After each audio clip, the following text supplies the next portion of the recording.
Hello. Good afternoon.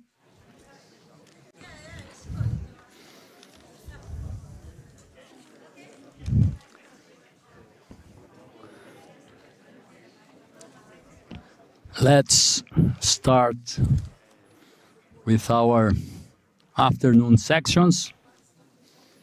Please take your seats.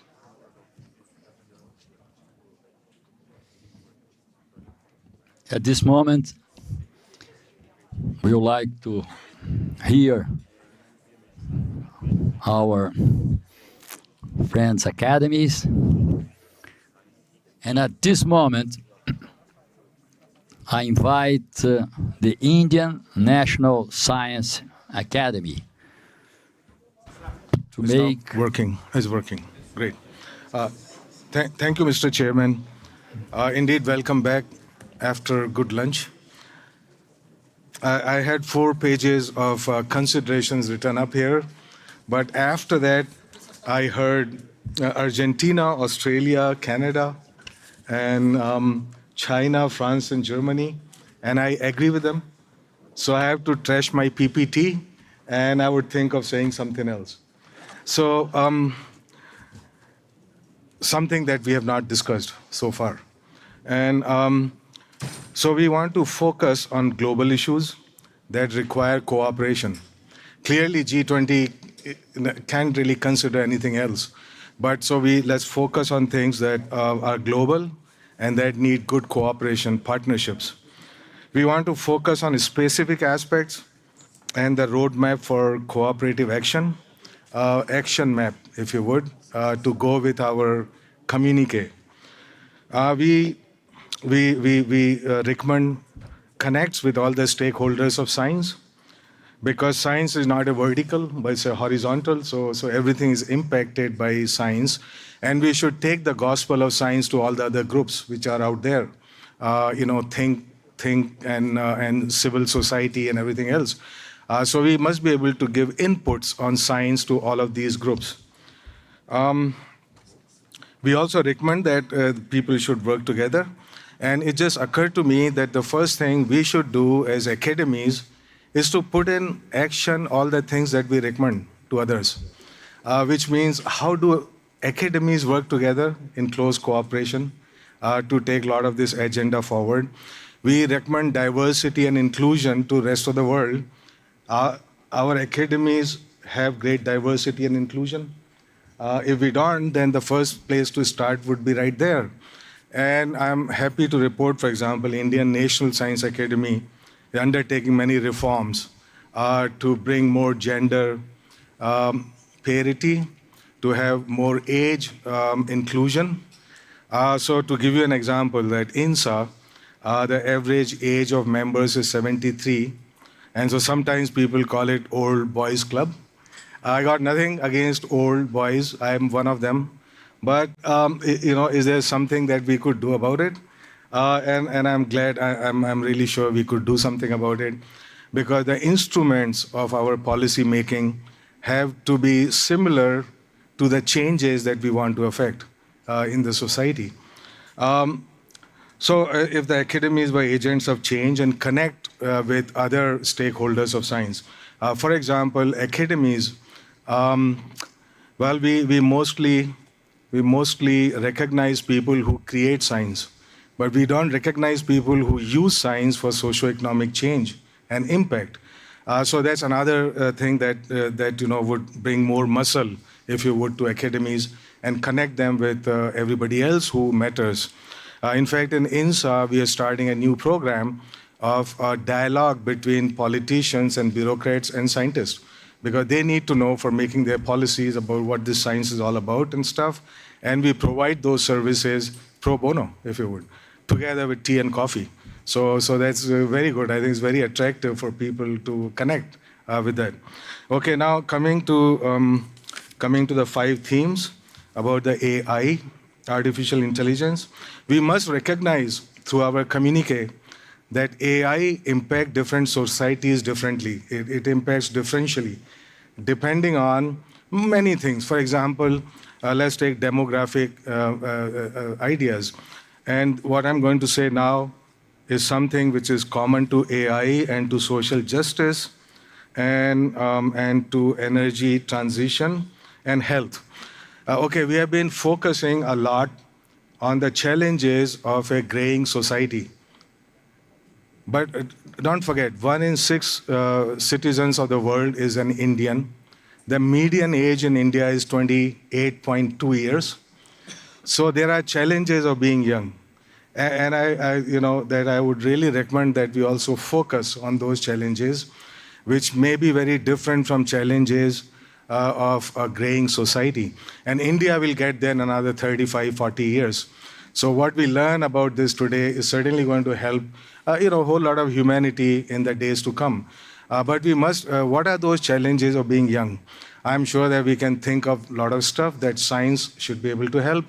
To give you an example, the mental balance. I mean, these very competitive societies and young people are living in more stressful times than ever before. And so how do we deal with all of that? And this is a very burning issue in India, and I'm sure in many, perhaps in China and other places. So together with have a track which deals with challenges of being less young, with the challenges of being young. And I think both of them would help a great deal with science.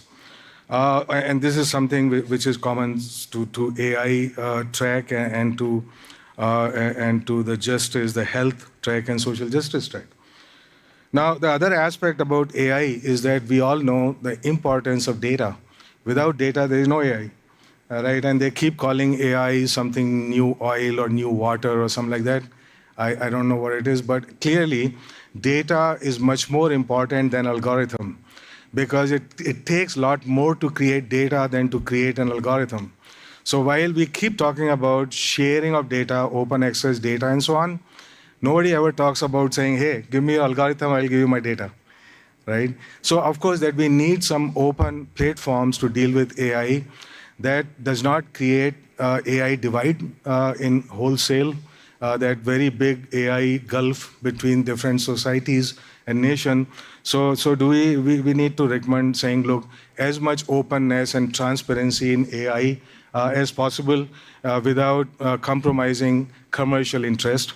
That, of course, tight integration with humanities and social science, because data collected in one community and one nation has its own biases, and then it's being used somewhere else, so it's going to create havoc. So it basically means that we must have some way to deal with data biases, data ethics, and so on, and that AI does not become a neo-colonial tool.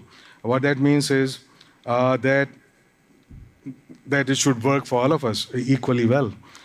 So that's about remembering that AI impacts different societies very differently, and I can give you 100 examples of that. But basically that we must figure this out in our AI document. About the bioeconomy, I also note that phasing out of coal is going to be a short-term future. It's not going to be a short-term future. But if we were also to look at renewables that are coming up there, it would require massive amount of storage, and it also has to deal with the disposal issues which are related to battery backup and so on. So a whole lot of our effort in renewable energy would have to go into energy transition, which is just, and also recycling of major infrastructure in the form of batteries. Of course, we talked about energy transition and just energy transition and so on. So I don't want to talk more about it. It's fairly clear. Now, coming to health, very clearly, I pointed out that the mental health has become a big problem. And there are a whole lot of science interventions that go into it. It's also a stigma for people to seek help. So how do we help those people to diagnose and to have treatment, for example? So there are a whole lot of the little sensors that could look at biomarkers for depression, and a whole lot of mental conditions, and they are really that one can use them at home. Finally, coming to social justice aspects, and I already pointed out that we need to focus not only on less young and their problems, but also problems of young which have not been articulated as well anywhere that I can see. But that becomes very, very important. I again reiterate that problems of young society like India, median age, it's not average age, but median age is 28.2 years. And so, for example, the impact of AI on a society which is very young is very different from society which is finding less young people to work there. So it is impact on jobs and skills and education is just simply huge. And we need to factor in there. And finally, in terms of social justice, of course, that there's a lot of debate going on in the world today about extractive economy model versus life economy models of businesses and enterprise. Of course, science has a big role to play in it, but also the economy, economics, and social sciences and humanities. Because finally, this choice is all about culture and behavioral aspects while factoring in the climate change and those kind of challenges, so that while we work on our science, we also need to work on the societal, cultural, and behavioral aspects, without which that problems like climate change cannot be handled simply by science and technology. And so people who want to debate that further, I'm available outside, okay, and we can do that. Thank you very much at the end. Thank you very much. I would like to now give the floor to Professor Yunita Winarto from the Indonesian Academy of Science to make their comments and considerations. Thank you. So, good afternoon, ladies and gentlemen. So first of all, we would like to express our sincere gratitude and appreciation to our colleagues from the Brazilian Academy of Sciences who prepared this wonderful event, and also the preliminary document with 5 task forces. We do agree that those 5 task forces are very important. So we only would like to provide our suggestion and comments, so on behalf of the Indonesian Academy of Sciences. Yes, so for the task force 1, artificial intelligence, so we do agree that ethics, social impact, regulation, and knowledge sharing are very important. So we would like to emphasize on the ethical concerns and regulatory measures, as also mentioned in your draft. So it is very crucial that ethics should be incorporated integrally within the AI design. So several considerations for ethics by design. So AI systems learn from data. So if the data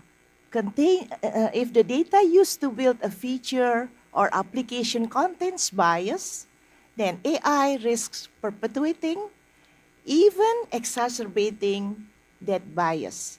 So bias affects how AI research is conducted, especially to the use of dual use, to the issue of dual use.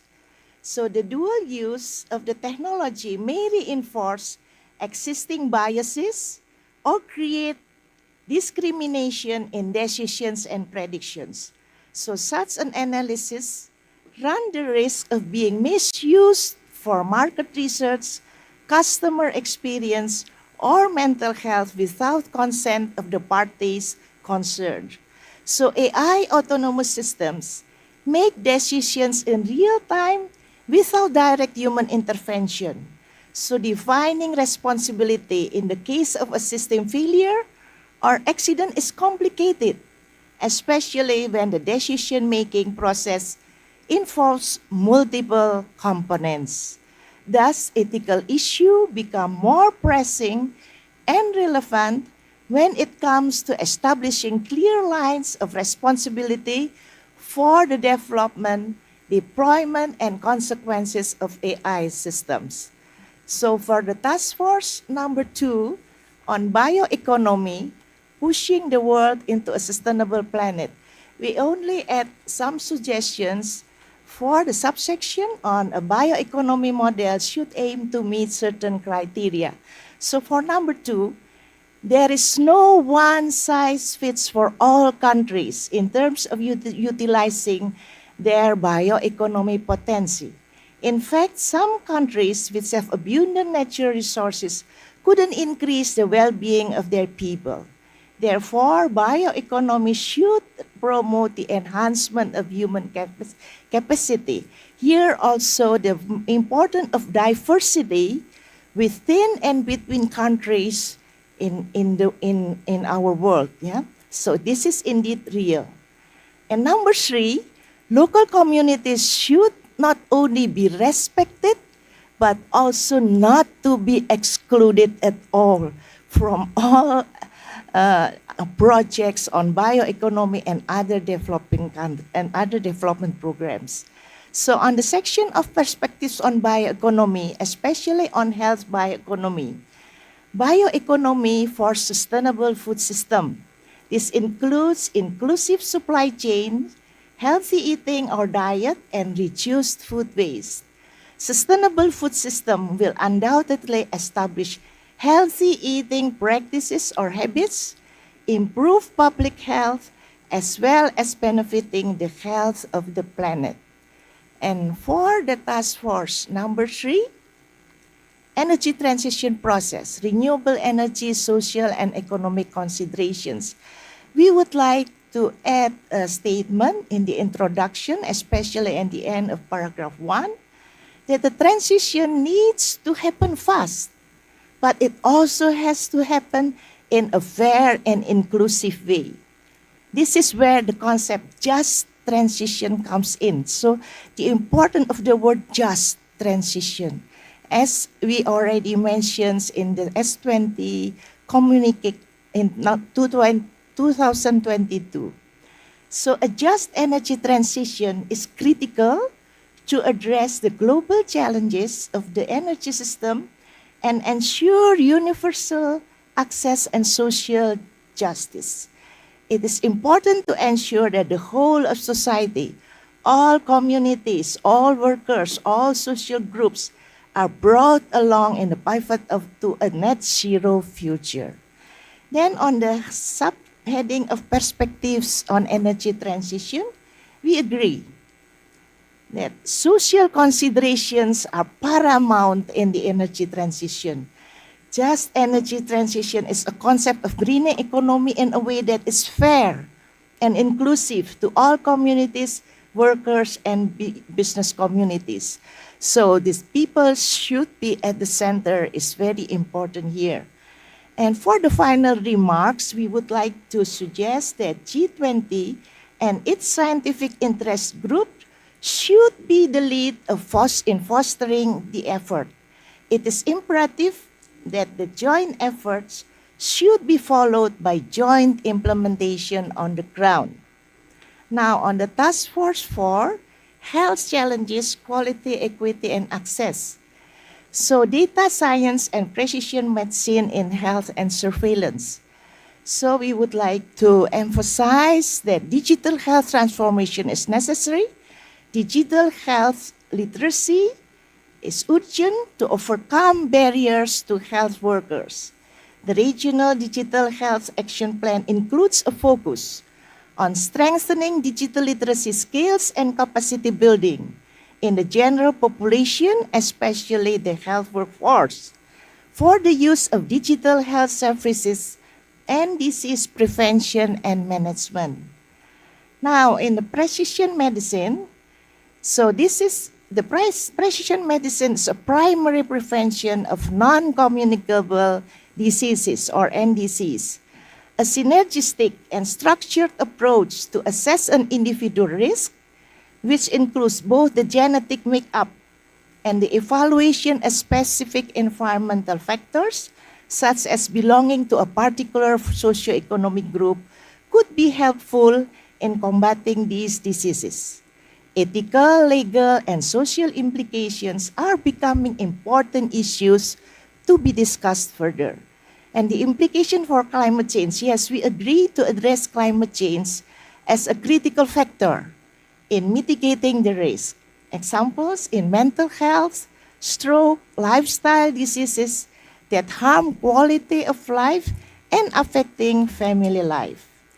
Now, for the collaboration strategies for inclusive and equitable shared fund future, on the invest in research, we propose that capacity building is necessary for implementation research to analyze and formulate effective policy. The field of implementation research requires a creative attempt to build expertise for health researchers and practitioners simultaneously and aware of local context. Now for the final one, Task Force 5, social science. Yes, this is for promoting inclusion, ending poverty, and reducing inequalities. In the introduction, we propose that the emphasis on the people are at the center, should be emphasized strongly, because science and technology inform policy and personal decisions. The role of policy making by those in power is highly crucial. Therefore, evidence-based policy that puts people at the center should be the basis for incorporating the products of science and technology. Roles of social science, yes, in the formulation of just government policies on the basis of scientific evidence, people's needs should indeed be the prime priority in any development programs. No one should be left behind. The formulation of scientific and evidence-based policies is a must, in which the role of social science and humanities is crucial. And then the quality education is important. By making education more inclusive, science becomes a catalyst for social mobility, making it possible to obtain higher income jobs, hence breaking the cycle of poverty through knowledge empowerment. On the subheading of perspectives on the role of social science and humanities, so we agree that the role of social science and humanities are indeed essential and can't be left aside. So we have the experience that social science and humanities usually to put in the final stages of monitoring and evaluation of the implementation of development programs. But it is now urgent to develop an inter and or multidisciplinary approach in any stage of designing and implementing any state's policies and programs. So, and then the role of social scientists and humanities experts can be improved significantly by advancing their capability in developing a transdisciplinary approach with all parties involved. At the juncture, behavioral science can also inform strategies to dismantle discriminatory practices and promote social inclusion. Harnessing the power of science is not only a pathway, but a responsibility in the quest to end poverty, inequality, and promote inclusion. Thank you. And for our final remark, we would like to see that the final remarks in the document, maybe it can be replaced by the way forward, as also mentioned by our German people. Thank you very much. Yeah.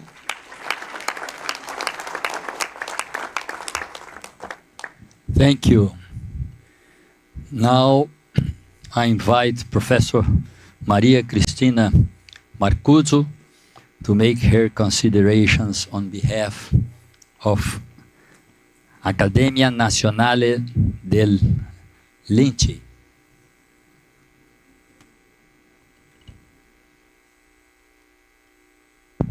That working? Yeah. Okay. I bring you the greetings of the Accademia Nazionale dei Lincei, who I represent here in my capacity as Foreign Secretary of that academy. I would just like to remind you that the Accademia dei Lincei was founded in 1603, so preceding 50 years the Royal Society. And but we don't have that continuing history that the Royal Society has. But since So I have to acknowledge that, but I would like also to be aware that our first fellow was Galileo Galilei, so it's not a bad feature. L'Accademia Nazionale dei Lincei, as you may know, is hosting this year the S7. And as a matter of fact, by coincidence of fate, we will have it exactly in a month's time, 11 and 12 of April. We've been very busy in organizing this, as you have been, and I would like to take this opportunity that if we were busy with 7 countries, I can imagine how busy you have been with 20 countries to deal with, and we would like to say all our appreciation for the excellent organization and the warm hospitality that you've given so far, and I'm sure more is to come in the next 2 days. Let me just say a few words about S7, and the reason is exactly what my friend and colleague from Leopoldina just said. Since 3 of your 5 documents have exactly the same topic that our 6. Health, social justice, and artificial intelligence are exactly the topics that we have. And then we have, on top of that, agriculture and cultural heritage, and a very problematic one on nuclear arms.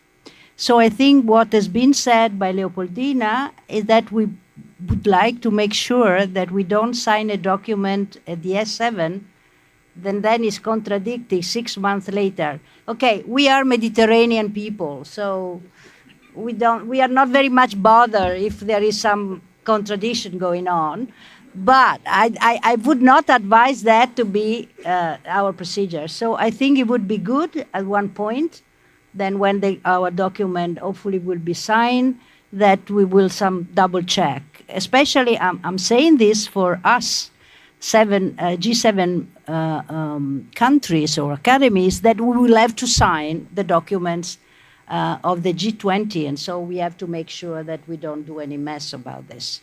So let me get now to what my experts or our experts have to say to these documents that were highly appreciated, and so these are considered to be constructive comments that you might find useful to know. So theme 1, artificial intelligence. We find it commendable that the document addresses some of the key themes in the contemporary discussion on AI, such as the impact on developing countries, the ethical and educational implications, and the need for regulation and a global governance structure on all AI-based technology. So this is something that we very much agreed, and you will find in our document as well. On the other hand, we also feel that the complexity of the topic would be better reflected by elaborating more on safety, transparency, and by including additional aspects such as the sustainability on large-scale AI, and the security, accountability, the trustworthiness of our system. So the point that has been raised by others before, the risk associated with the application of AI to enhance, for instance, autonomous weapons system. And so there are challenges that would be good to be mentioned in the document. On the bioeconomy theme 2, we fully agree with the description of challenges set out in the document, and we appreciate the useful review of bioeconomy concept and international bioeconomy strategy, but we would like to suggest greater emphasis on the need to support a sustainable agri-food system through collaboration between the private sector, public agency, and non-governmental organizations.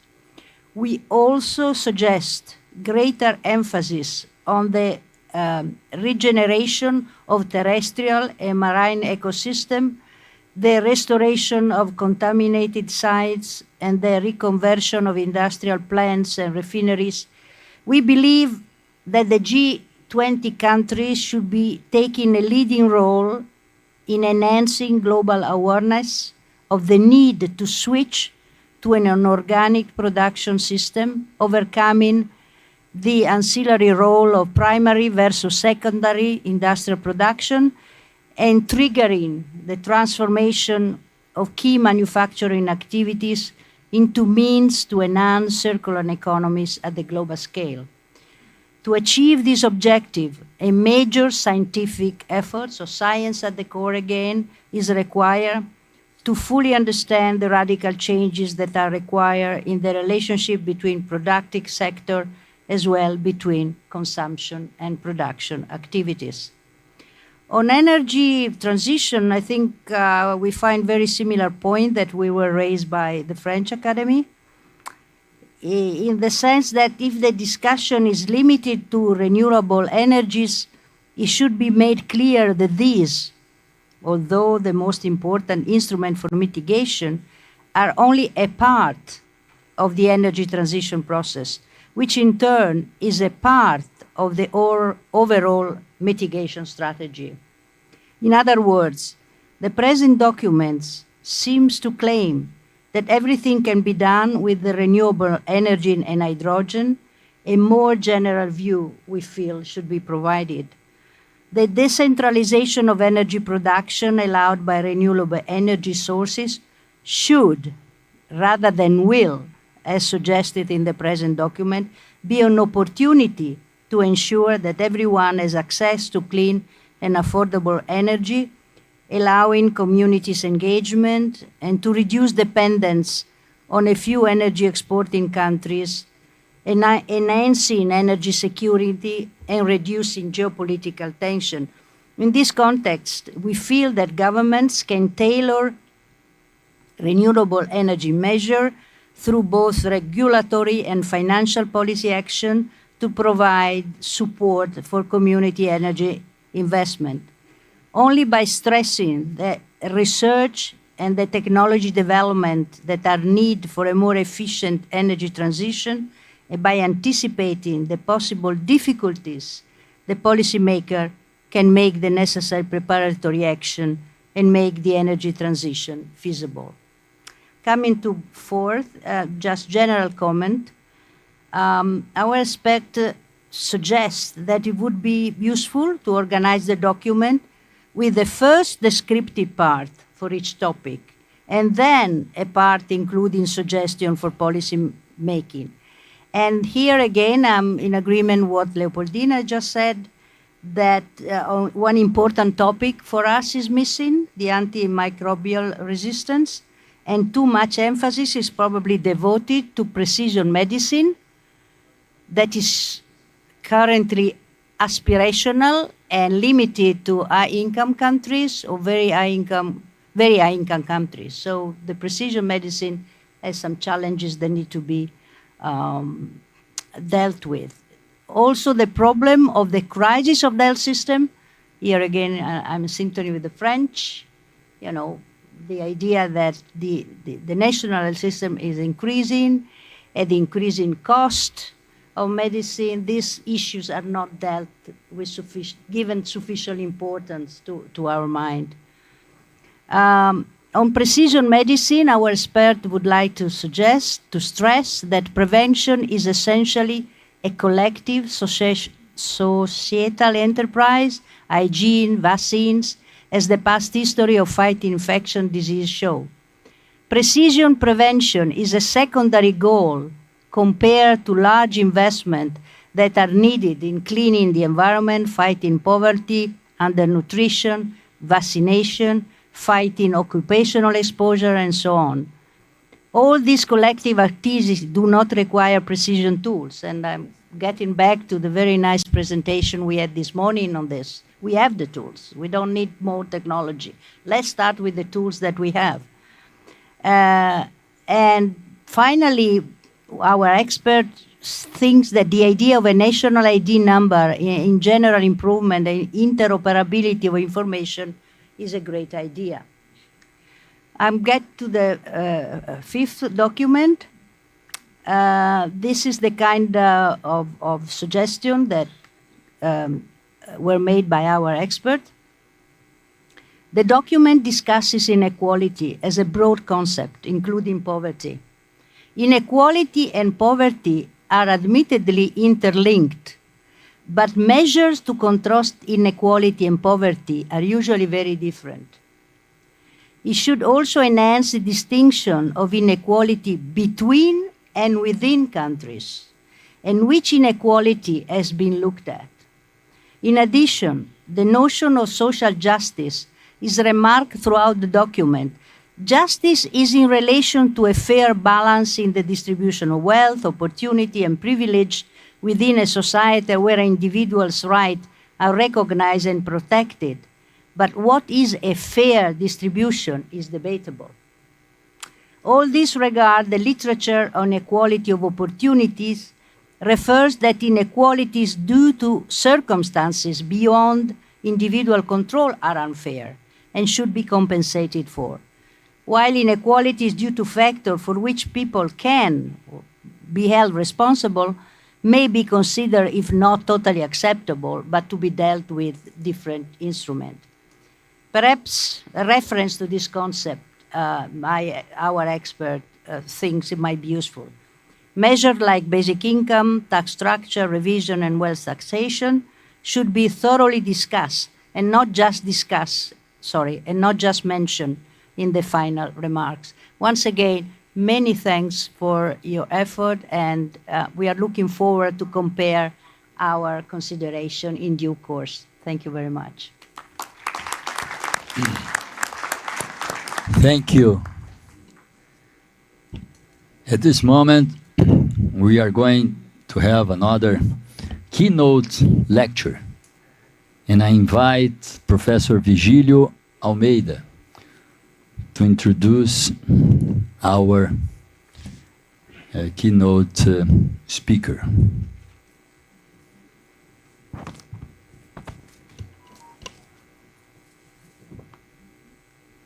No. It's working now, right?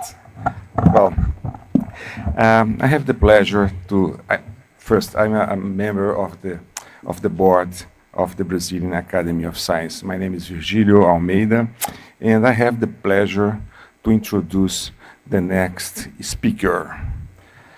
Professor De Negri is director at the Institute for Applied Economic Research. She holds a PhD in economics from the University of Campinas. She was a visiting researcher at the MIT and at Harvard University. In the public sector, she has held positions related to public policies for productivity and science and technology. She has authored several articles and books and received the BNDES Economics Award for a dissertation on the commercial performance of foreign companies in Brazil.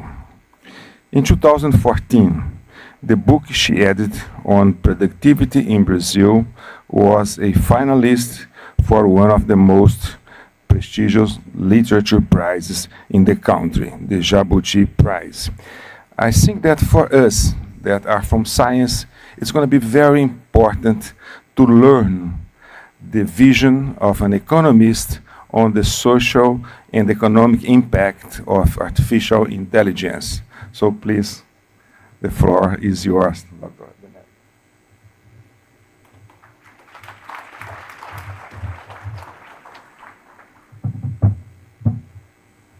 Good afternoon, everyone. First of all, I would like to greet everyone and thank the Brazilian Academy of Sciences for the invitation to be here with you today, discussing such a relevant and pressing topic about which we still know so little. Yes, you have my presentation. Before start, I also must confess that some of the figures and analysis I'm using here today was made with the assistance of my new research assistant, ChatGPT and other AI tools. Of course, everything was made under my instructions. Of course, I checked everything. But this work took me much less time than it would have taken if I had everything by myself. Some of the images illustrating the presentation were also produced by AI. And as you will see, the aesthetic sense seems to be a thing eminently human, at least for now. We don't have to fear AI as an art producer. Let's start discussing the conditions for the emergence and growth of AI over the last years. The next slide, I can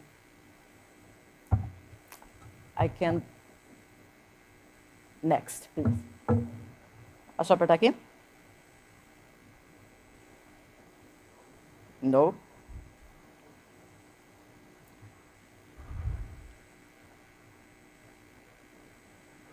Perfect. Yes. Okay, thank you. Okay, let's start discussing the conditions for the emergence and growth of artificial intelligence. As you know, neural networks constitute the foundation of artificial intelligence models. Although research on the topic dates back on the 60s, its recent growth has been driven by a new factor: the exponential increase in the availability of data made possible by the internet and by the internet use and by the digitalization of many of our daily activities, shopping, social media, and so on. These graphs show the accelerated growth of internet usage in various countries over the last 2 decades. The countries are separated, are grouped by income level: high income countries, middle-high income countries, middle-income countries, middle, and low-income countries. And we can see that the growth of the internet usage and the difference between this group of countries in terms of internet usage. In high-income countries, around 19% of the population uses the internet, while in the low-income countries, these figures drops to around 20%. Brazil is represented by the black line, position between the high-income and the upper-middle-income countries. It means that we are a little bit above the average for countries with similar income levels. The next graph was produced by Pew Research Center. Shows the difference in internet and social media usage among selected countries, mostly high-income countries.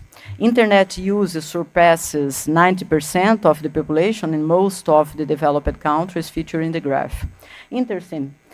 For the less developed countries, which are on the right side of the figure, social media usage is much closer to the internet usage than in some developed countries.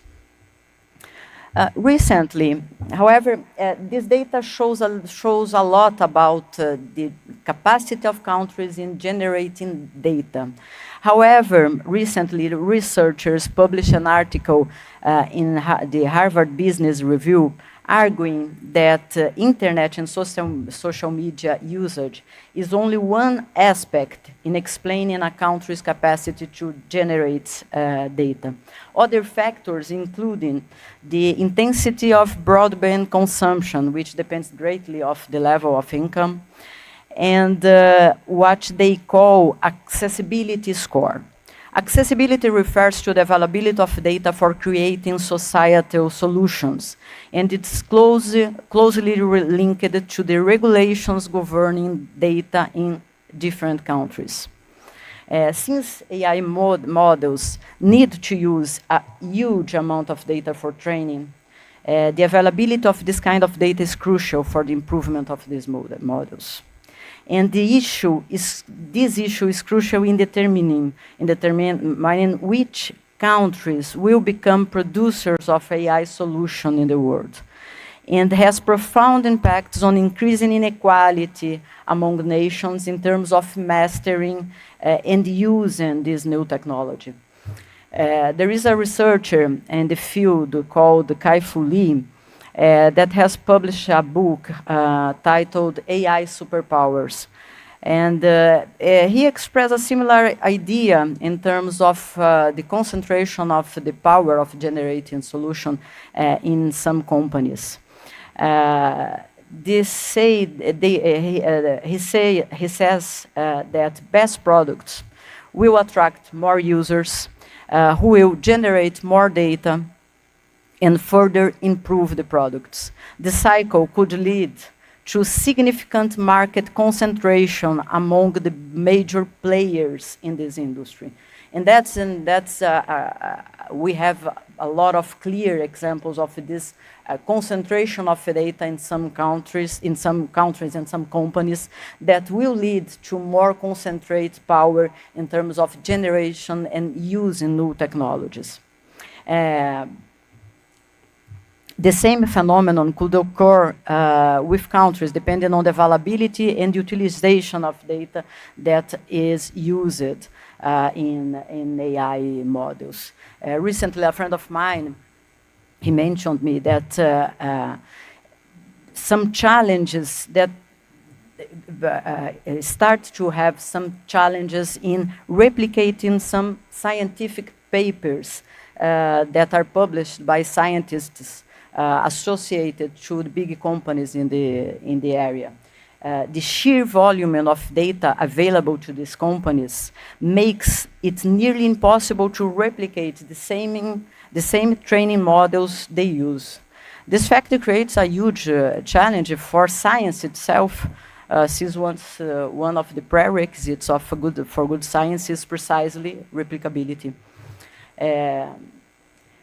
Another key element, besides data, another key element that feeds AI evolution is the processing capacity. OpenAI estimates that is the company that sells ChatGPT, estimates that since 2012, the amount of compute used in the largest training AI runs has been increasing exponentially. With a 3 or 4 month period.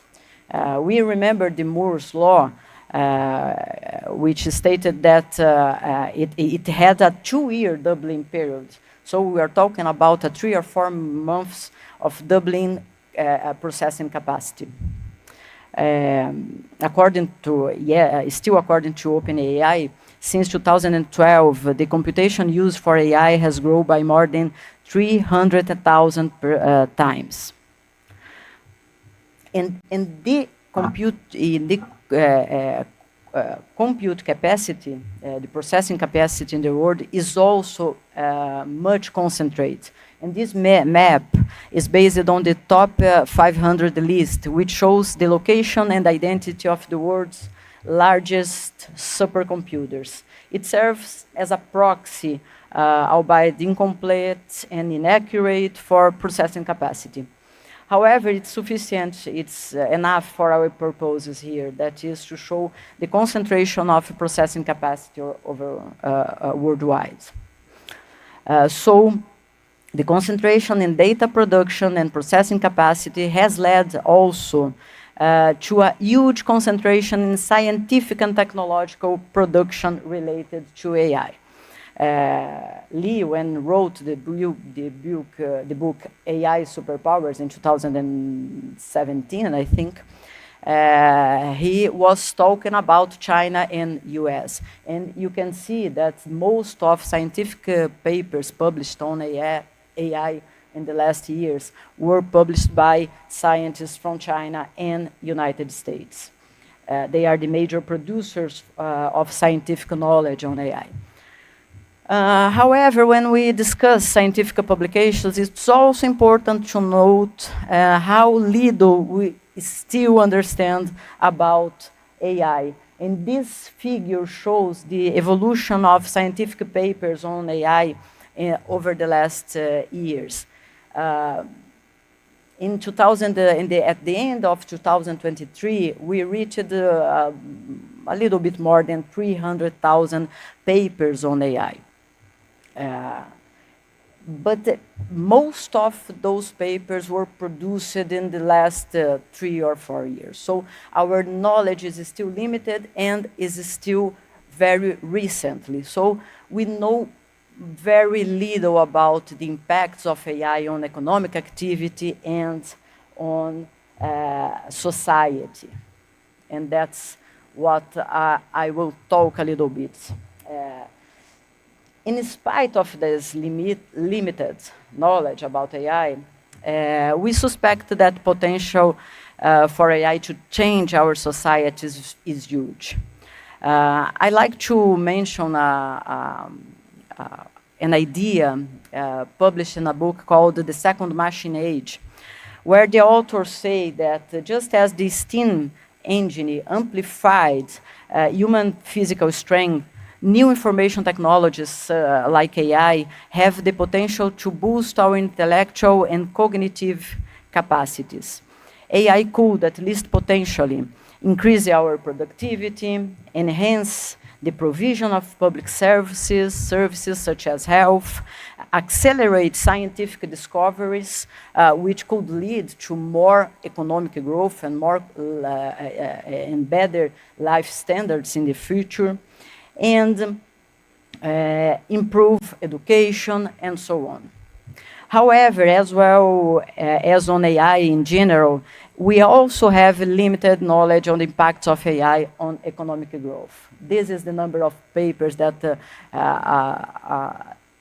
already have been published on AI and its impacts on economic growth.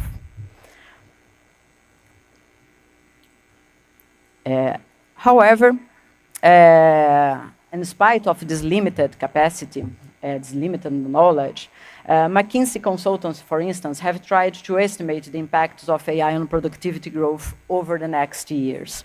That's relevant, among other things, because one of the biggest problems on the economy over the last years has been the slowdown in productivity indicators, despite a series of new technologies created and adopted over the years.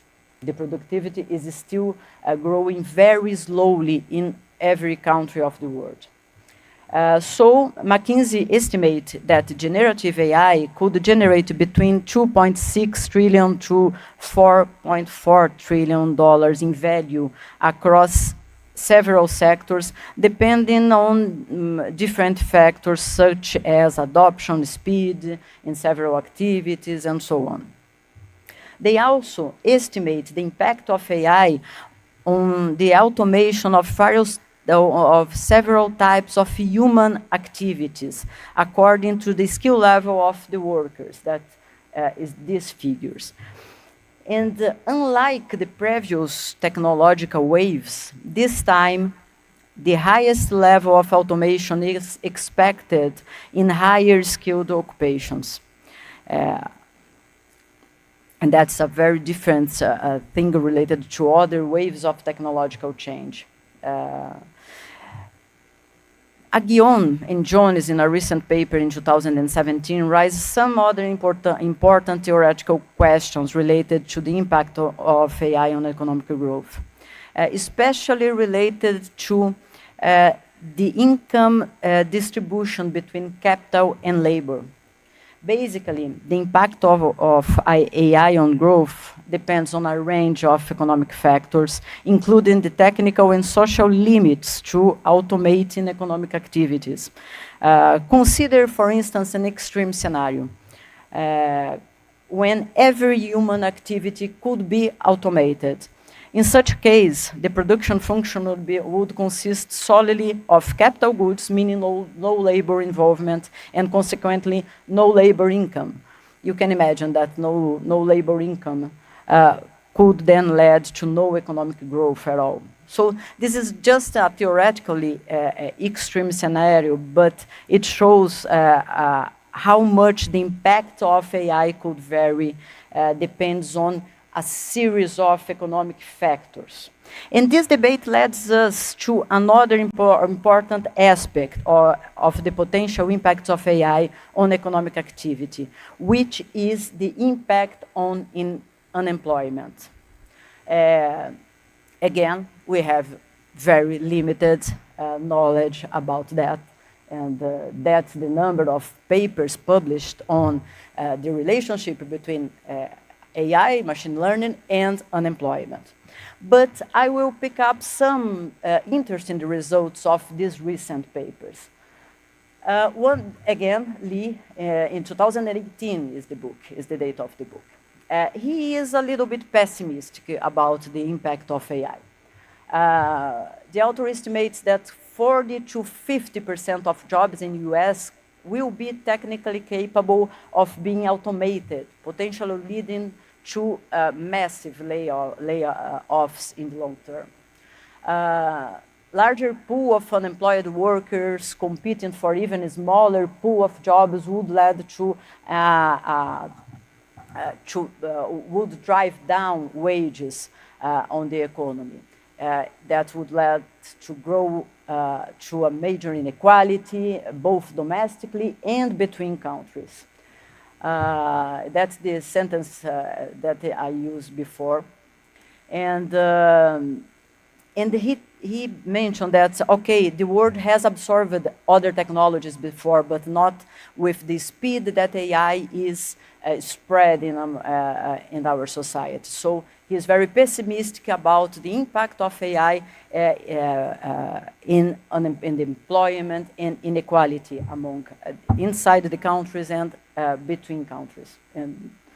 But there are other authors, such as author that published a paper in 2015 asking, for instance, well, if we had a lot of technological waves in the history of humanity, and why there are still so many jobs around? And the answer for that, the answer is given by author and Acemoglu and Restrepo. And they tell this simple fact that if we look only to this a static point of view, the potential for automation of several activities would lead to unemployment, to less jobs, and to decrease in wages. But these technologies could generate and could create, in the long run, other kind of activities and generate other kind of jobs that will add to more economic growth and to different kind of jobs in the future. So we have to take into account that in dynamic terms, maybe the impacts of AI on unemployment will be not so huge as some specialists anticipate. And the last point I would like to mention is, how about the studies on the impacts of AI on democracy? And that's a huge and important and a pressing topic that worry all of us. And what we can say about that is even less than we can say about all the other things. We know very little. We have few papers working on that.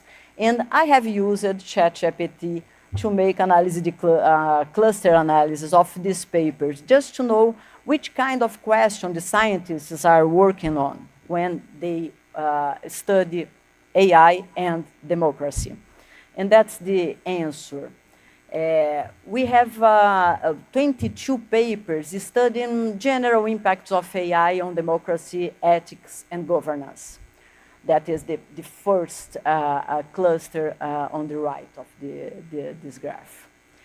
And, but we have also a lot of papers applying machine learning techniques to study democracy, to study election, using artificial intelligence and tools to study governance in the public sector and how the public sector is using AI to improve public services. But we also have 19%, and that's two slices of the graph I would like to call attention. The 22% of the studies working on the general impacts of AI on democracy, and the 19% of the studies that are focused on the interactions between social media, politics, and democracy, including analysis from social media platforms like Twitter.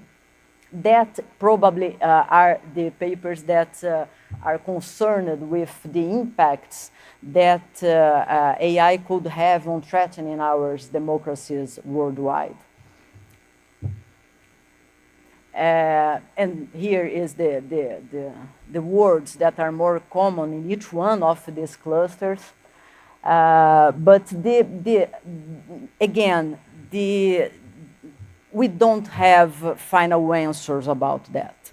We know that AI is capable of generating fake news, deep fake, misleading information, but the channel through this information could spread in society is not AI, is social media platforms. So we don't still have the answers on how would be the impacts on our democracy of the dissemination of AI.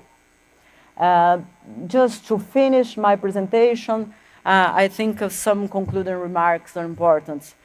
First of all, the key elements behind AI evolution, data and processing capacity. These two elements are very concentrated among countries and probably will lead to more concentration in the future. So that's a problem we should, as society, to worry about it. The impacts on economic growth can be huge, but are mediated by several other economic factors, such as the speed of adoption of these technologies, the cost of adoption of this kind of technologies, because if you have, for robots, for instance, if you have a high cost of adoption of a technology, probably the impact on employment will be much lower than if the costs are low to the cost of adopt this new technology. In the case of AI, probably the costs are lower than robots and the other machinery.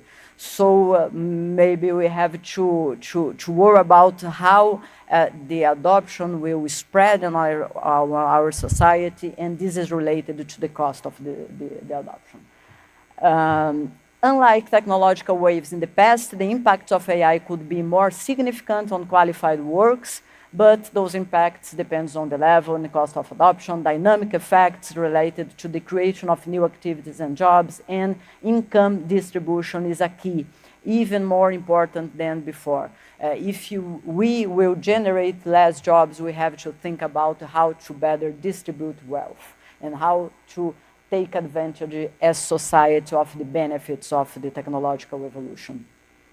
And finally, very limited knowledge on the impacts of AI on society and democracy. I think that's the huge topic for debate, and probably will occupy several minds of scientists in the near future. Thank you very much.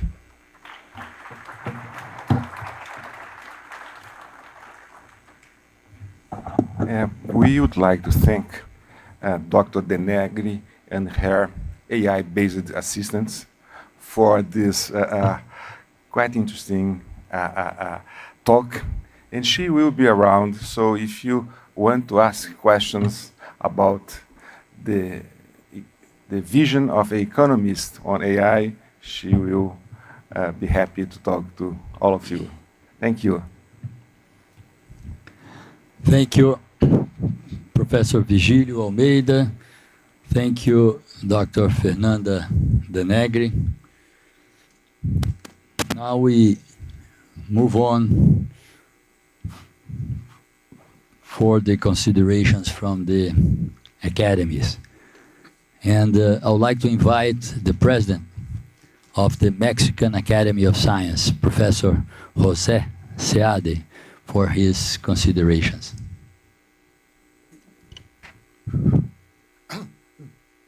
Boa tarde. Good afternoon. I'm very, very happy, very honored to be here. I consider myself to be brasileiro de coração. So, eu fico feliz de estar aqui. And I'm very, very happy to be here also with my colleague, José Luis Morán. He's a former president of the Mexican Academy of Sciences and now supporting us in international affairs. So, Mexico scientific society is pretty solid. And in the academy, we have about 3,000 people in all areas of science, hard sciences, mathematics, physics, health-related sciences, agricultural, engineering, in the more theoretical aspects, and also social sciences and humanities. So it's a very, very solid society, academy. We are very happy. But now we are facing a very interesting challenge. Is that the Mexican government has put a lot of emphasis on something which is good, which is social welfare. So the challenge for us is how to use science for social welfare. This is a very old question, and several of the countries represented here have done very well in that. Mexico hasn't done so much in that respect. So that's a big challenge we have. And in that concern, the subject of this meeting fits perfectly well. It's science for global transformation. That goes right to the point. And well, we've been talking and discussing with experts in the different areas. The preliminary document that the organizers sent to us is excellent as a starting point. There have been very, very nice, very interesting, very rich contributions already today. And we have so just a few remarks that we think can help to improve the document. So I'll go straight to that. The first is concerning, I don't know if we can have,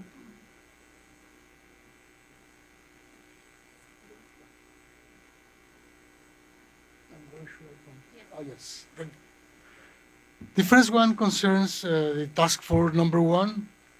And the only point we have is that there's already a very, very important, interesting document with recommendations on ethics of artificial intelligence published by UNESCO, and that this document should be taken into account.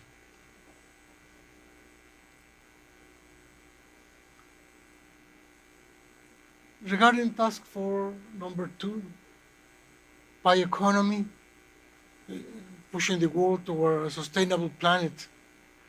One phenomenon which involves many of the countries in Latin America and up to the United States is this Sargasso phenomenon. It starts in Brazil and then so up in the Gulf of Mexico. And it's an international problem that impacts many countries. And more generally, that fits somehow within a broader point of view, which is that more emphasis should be made on the maritime biotechnology. Most countries in the Americas and elsewhere in Africa, Asia, Europe, many countries have shores in the different oceans. And I think we should put a stronger emphasis on maritime biotechnology.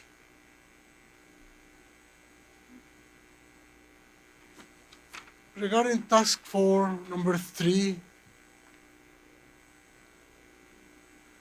energy transition process. Here there are a few more comments.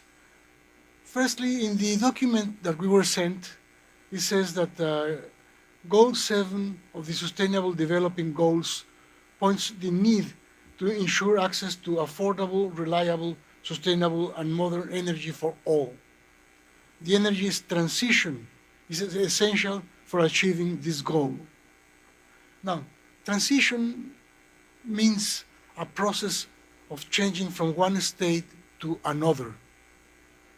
Our experts think it is more appropriate to use the word transformation. We want transformation, and a transformation that envelops the four pillars of sustainability.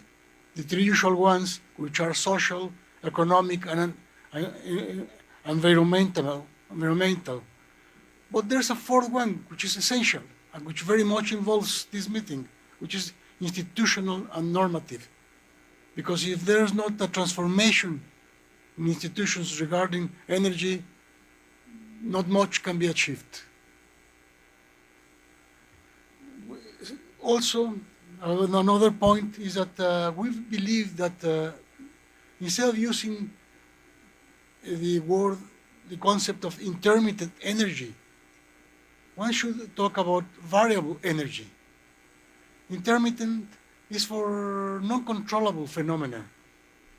On the other hand, variable, like solar energy, is our knowledge, is something we can know. So the suggestion is to use the word variable rather than intermittent.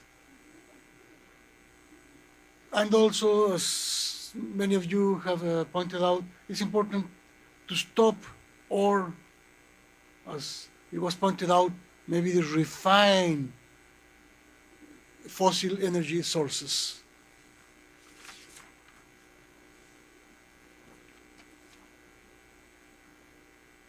It's also important, very, very important, to study the new options on new nuclear energy. This was already raised, I think, by some of the previous participants. Nuclear energy seems to be unavoidable at present levels if we want to have enough energy. But it has to be used properly, and perhaps these new options of small nuclear energy sites can be interesting, important, probably should be discussed. Small reactors have been designed for regional needs. Finally, in this task force, the development of new batteries and its environmental effect should be included. Regarding Task Force 4, firstly, it is important to state clearly the role of health financing in each country, especially due to the heterogeneity of economic resources in the region. Also, it is important to establish epidemiological cohorts in an intelligent epidemiological surveillance system in each region.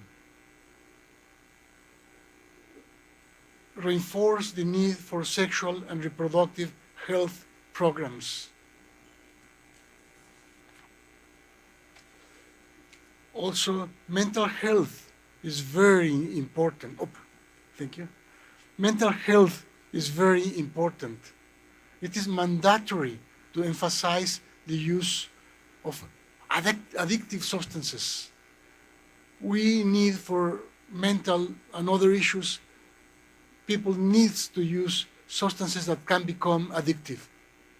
That's very, very delicate. Then insist on the adoption of prevention and primary health care. And a final point in this task is that the World Health Organization has a list of essential medicines. This should be adapted to each country, mostly in the developing world. Yeah, and this can become an effective way to have a universal health coverage. And finally, regarding Task Force 5, it is very important to distinguish poverty from inequality, a point that has just raised by some other presentation. Usually, the national policies designed to attack these problems, poverty and inequality, are different. So it's important to distinguish them. And in the case of inequality, it's important to remark the entanglement of the various components: woman, native, senior citizen, suburban citizen, etc. Finally, the phenomenon of migration is alarming and must be deeply studied and discussed at an international level. And a final comment is that there have been very, very, very interesting issues coming in the different presentations, and I hope we all can get all of them. Thank you very much.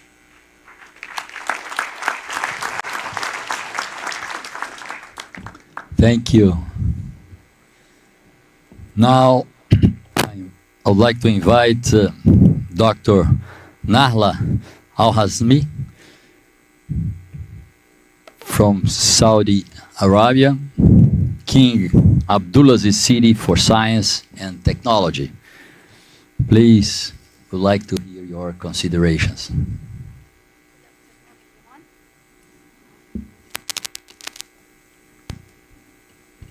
Good afternoon, everyone.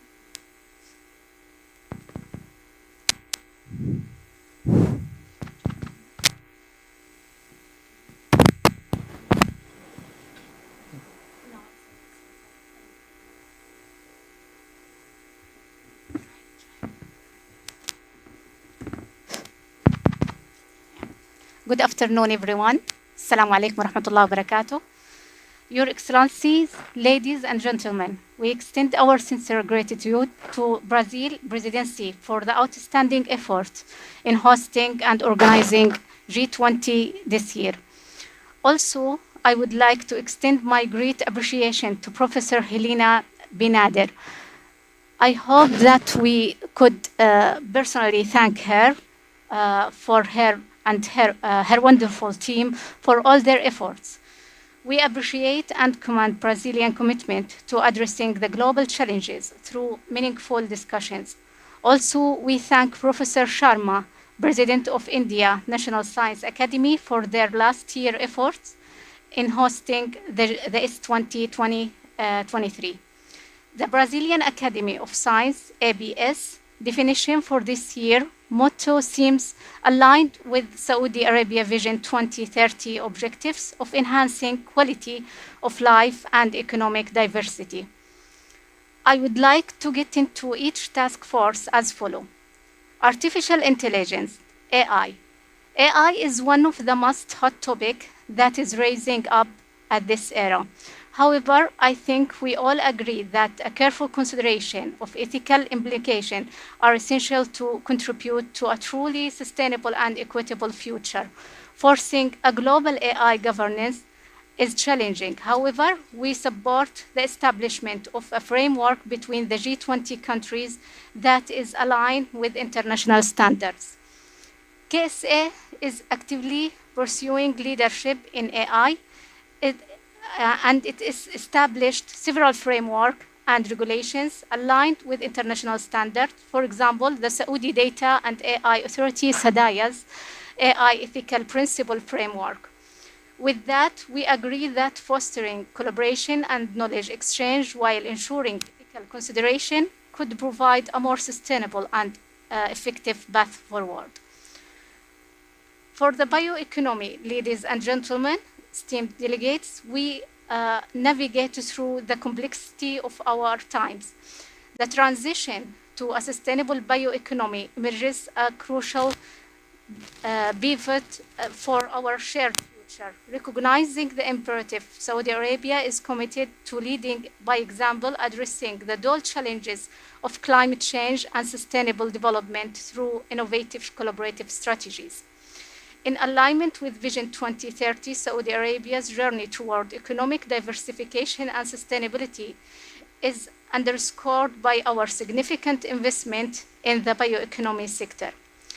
Central to this commitment is the National Biotechnology Strategy unveiled in January 2024, 2 months ago.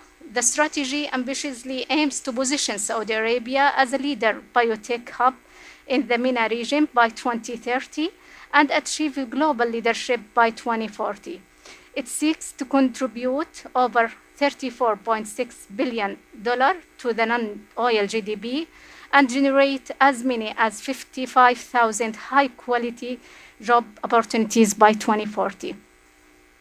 Saudi Arabia advocates for a unified approach among G20 countries toward bioeconomy to tackle global challenges. We also would like to emphasize that clearer cooperation framework in research, innovation, and knowledge dissemination are crucial to transforming from traditional industrial model to sustainable ones. For energy, there is no one-size-fits-all solution to the climate challenges, and it is imperative that G20 respects and support a variety of transition strategies. These pathways are not mere route to lower emissions, but are blueprint for economic transformation, social development, and environmental sustainability.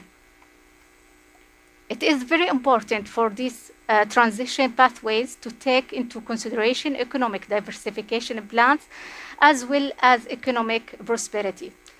The world must have an open mind to various solutions toward just transitions and achieving our net zero ambitions. The Kingdom will spare no effort towards the implementation of circular carbon economy framework as an inclusive, pragmatic, and cost-effective framework to enable our long-term climate goals and net zero ambition in a manner that support our 2030 vision and long-term development plans. In addressing climate change, our focus must pivot from the source of emissions to the emissions themselves. The transition is an evolution, not a phase out of a particular source. It is about enhancing our system to be more resilient, diverse, and sustainable. It is our belief that by focusing on emissions, we can have a path that is both pragmatic and progressive, reducing our emissions while maintaining energy security and economic stability. The Kingdom is investing in all options and fuels, including wind, solar, hydrogen, and other fuels, understanding the importance of balancing and diversifying the energy portfolio. Also, it is advisable to exchange some phrases that in the the document that we receive. For example, in this part, as departing from fossil energy sources, including oil, coal, and natural gas, and adapting renewable energy sources, with the phrase transition or transitioning from resilience on fossil fuels to integrating renewable energy into energy mix. The same for moving away from fossil fuel in energy system. Also, respect to other countries, we advise to delete the part of although the results from COP28 were below expected outcome. For the health challenges, quality, equity, and access, when it comes to data science and precision medicine in health and surveillance, the Kingdom acknowledges the important role of big data in advancing precision medicine and importance of digital health.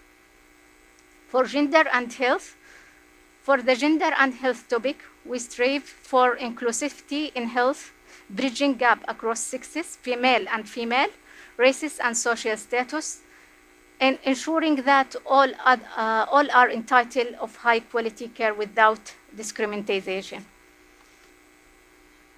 Saudi Arabia advances mental health through programs, awareness, and policy adoption, including a focus on women's mental health. For the climate change, food, water security, and health, as a nation, we are sharing with the global crisis of climate change head-on.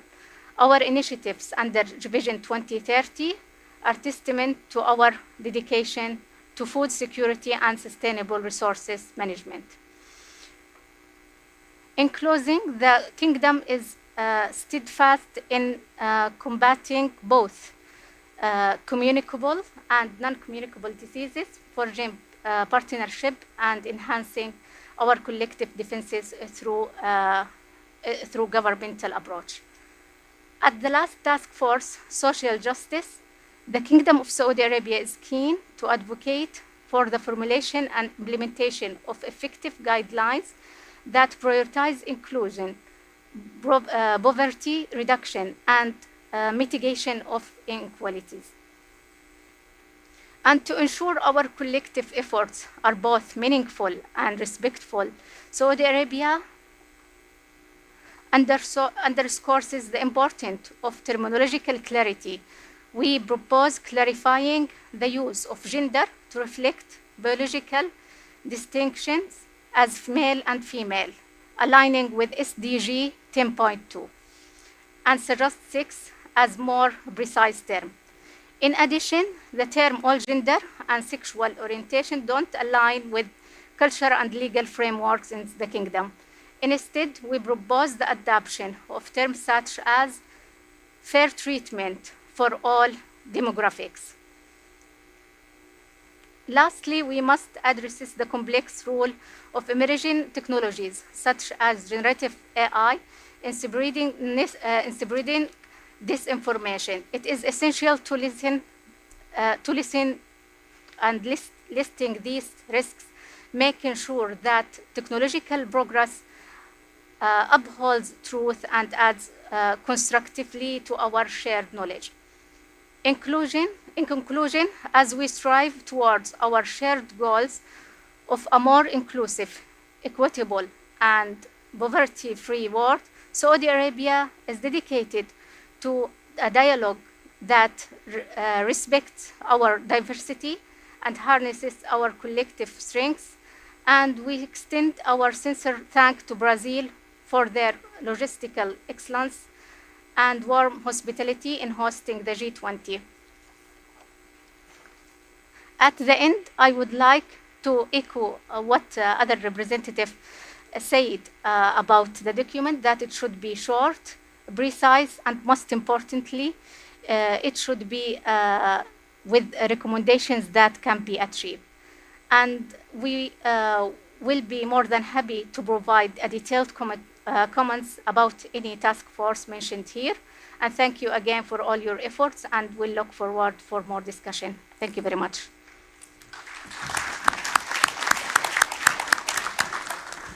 Thank you very much. And now we have this coffee break, and we return at 4:30. Thank you.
are talking from here. Do whatever you want.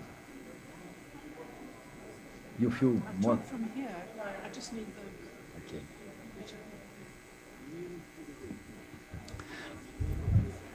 Please take your seats.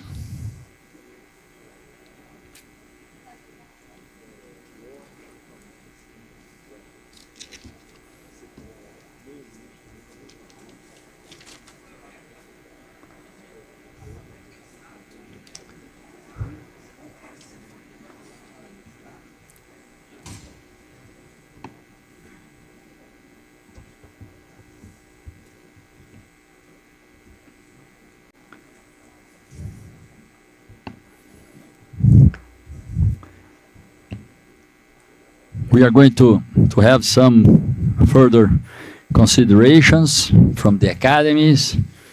We are going to hear South Africa, Turkey, United Kingdom. Then we are going to have a keynote lecture. Then considerations from the United States and the European Union. And then I would like to invite you to take our official picture, standing over there. We are going to take two pictures. The first one, the delegates. The second one, everybody. So, before finishing and being prepared to go to the welcome cocktail, we should take this picture to register this important moment. So let me invite South Africa, Professor Burton, for the considerations coming from Academy of Science of South Africa. Please. Thank you. And good afternoon again, everybody. So this is the presentation of the considerations regarding the this meeting and going forward on behalf of the Academy. Some of this I did touch on early this morning, so I'm going to just put the slides up there for the sake of completion and talk a little about them. But what I want to do is at the end bring up some of the other considerations that we think are overarching and should be part of the discussion going forward. So on behalf of ASAF, and just a tiny bit of background, ASAF, the Academy of Science of South Africa, was only inaugurated in 1996, a relatively young organization, with Nelson Mandela as the patron at the time. And this at the time, of course, when South Africa developed its new democracy. So the idea is that we do cover all fields of scientific inquiry and the full diversity of South Africa's scientists. Oh, there we go. And we have as a mandate, like many academies, evidence-based science advice to government, and we honor distinguished scholars in our country. So that's broadly the Academy's mandate, and I think that's in common with most academies. So our considerations with respect to the S20 meetings and discussions, I'll just talk about each of those 5 focus areas first and then move on to the overarching areas. So in terms of the artificial intelligence focus, the real considerations that we have discussed most have been around ethics, transparency, and security, and in particular with respect to the kind of guidelines that are needed for governance and with specific, at this time, consideration for research and for higher education, particularly. The evidence of AI is also, though, although we have focused a great deal on education, really in terms of our public services, the question is how do we strengthen those public services by using AI? And as you are aware, we've heard from others today, artificial intelligence is developing very rapidly. Its applications and its use are developing very rapidly to the point where the situation is different this week from what it was last week. So taking that rapid development into strengthening public services is not trivial, because the pace at which public services change is rather slower than the pace at which artificial intelligences, for example, are developing.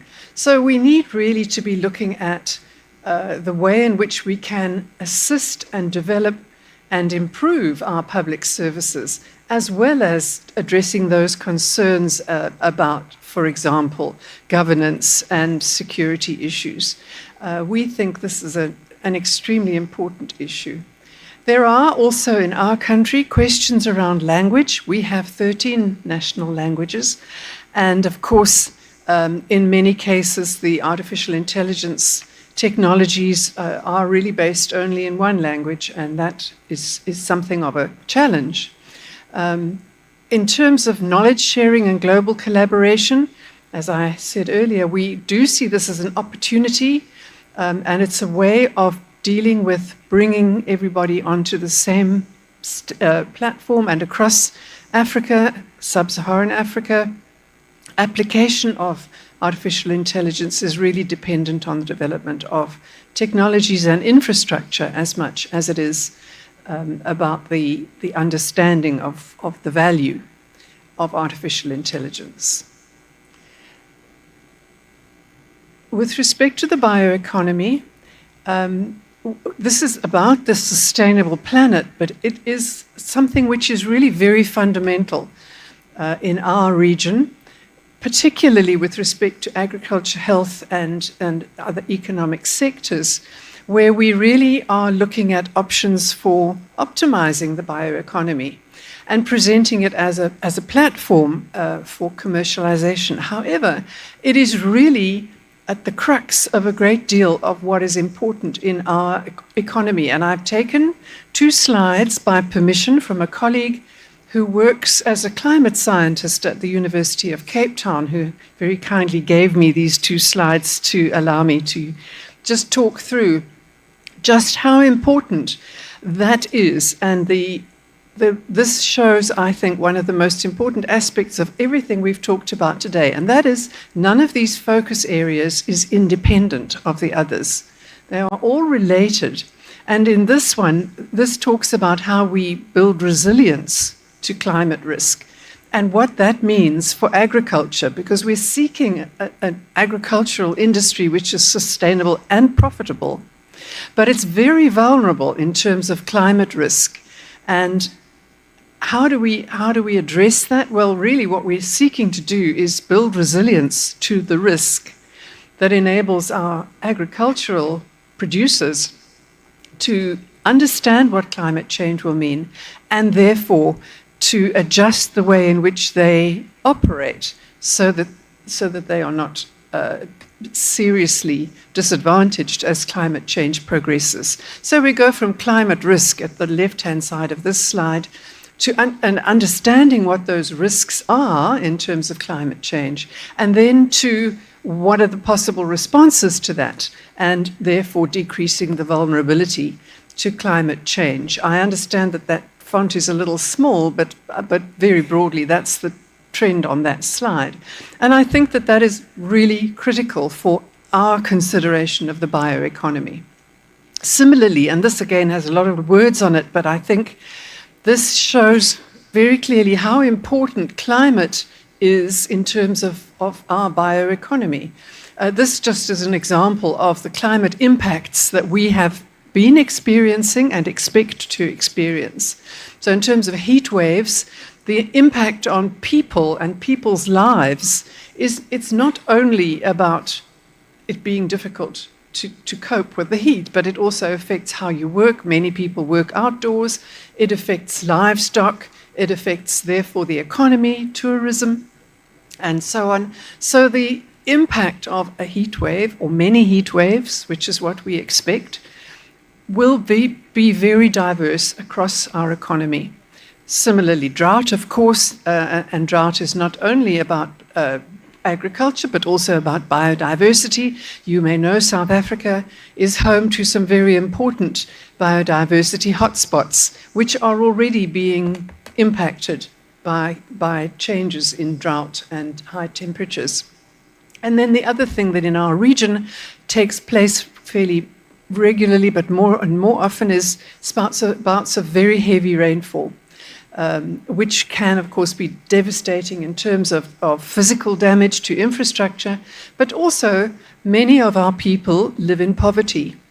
And the impact of something like heavy rainfall is all the more impactful, if you like, for those who live in insecure housing and so on. So the impact on people's lives, and therefore social security, social cohesion, of climate change is a critical issue. And it isn't just, therefore, the bioeconomy is not only about climate and biodiversity, but about many social issues as well. In terms of energy and the energy transition, we have, as an academy, in fact, quite recently published some statements and documentation about energy transitions. But the important part about it is that it needs to be not only efficient and effective, but also equitable. So access to energy is one of the ways in which you can reduce the impact of poverty generally. But it needs to be that everybody in the national system needs to have equitable access to energy. And at present, that is not something which we necessarily have. So we need to look at it in terms of the socio-economic impact of energy, and the transition to low carbon and renewable sources needs to integrate with water sustainability. We, as I've just said, are often short of water, and food security. So again, this is not a focus area which stands alone, but it is involved in the other focus areas as well. We have talked, and I think we all have talked about the need for increased investment in clean energy to accelerate that energy transition, and that is something where global collaboration is needed, and I think no single country can really do that on its own. This needs to be addressed as a universal challenge, and I have heard many of the colleagues speaking already today about the importance of accelerating energy transitions in various ways. Our national energy system, as I did say earlier, really does need improved infrastructure and human capacity development. So for us, this is a very important factor in terms of energy, renewable energy, any availability of energy, because we have a very faltering infrastructure for our energy systems at the moment. In terms of health challenges, we, I think, are all agreed that there does need to be a holistic approach to health challenges, and that includes access to high-quality healthcare services across the location, all of our locations, and across socio-economic groups. No country stands alone in terms of health challenges. We do need global cooperation in terms of strengthening health quality systems. What happens in one region will impact on what happens in other regions, as we have seen so very clearly with the pandemic recently. But there are many ways in which our regions need to strengthen health services, particularly with respect to, for example, preventative measures. Again, human capacity development is just as important as the technical and technological aspects of health. In terms of scientific evidence, we know that we have globally many different ways of approaching science and research and evidence, but several people also have mentioned today the importance of leveraging indigenous knowledge, and for us that remains also one of the more innovative ways to approach healthcare systems. And then, of course, the multi-stakeholder partnerships really refers to having a policy framework and implementation which allows all of the stakeholders across the economic spectrum, from low-income individuals to high-impact commercial entities and enterprises, and of course includes policy and government as well. So again, health challenges are complex and and multifactorial, if you like. And then social justice, which we have talked about in terms of inclusivity and diversity, again, apply across many different areas of the country in terms of employment, education, and empowerment of different sections of the community, people with disabilities, women, and so on. We believe that a strong and high-quality education system is critical. There is plenty of room for improvement for us, and that is, we see, one of the ways in which we can reduce poverty and catalyze entrepreneurial development, commercialization in the economic social space. So that also depends on the public services being effective, and the social justice part of this and the education part, of course, applies to public services as much as to commercial services. And the concept of leaving no one behind is particularly important, where you have a very broad spectrum from very, very low income, poverty-stricken areas to very high income communities as well. South Africa has the highest Gini index, the index which measures the difference between the poorest and the richest in the country. Our Gini index is the highest in the world. So we have a huge spectrum. So social justice and inclusion and ending poverty are very high priority. Now I want to just talk briefly about some overarching issues which link all of these focus areas together, because as I said earlier, none of them stands alone. First of all, there's the concept of the polycrisis and a globalization approach. I'll say more about that in just a moment. Then there's also, I think, positioning humankind in the broad ecosystem, and some people refer to it as the Anthropocene.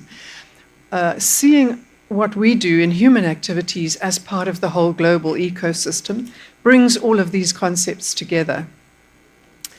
Then there's the helix, if you like, of engagement, which includes science, research, and education with government, with the public, society, and with policymakers. And none of those four sections can operate independently, and they need all to be working in one continuous helix, if you like.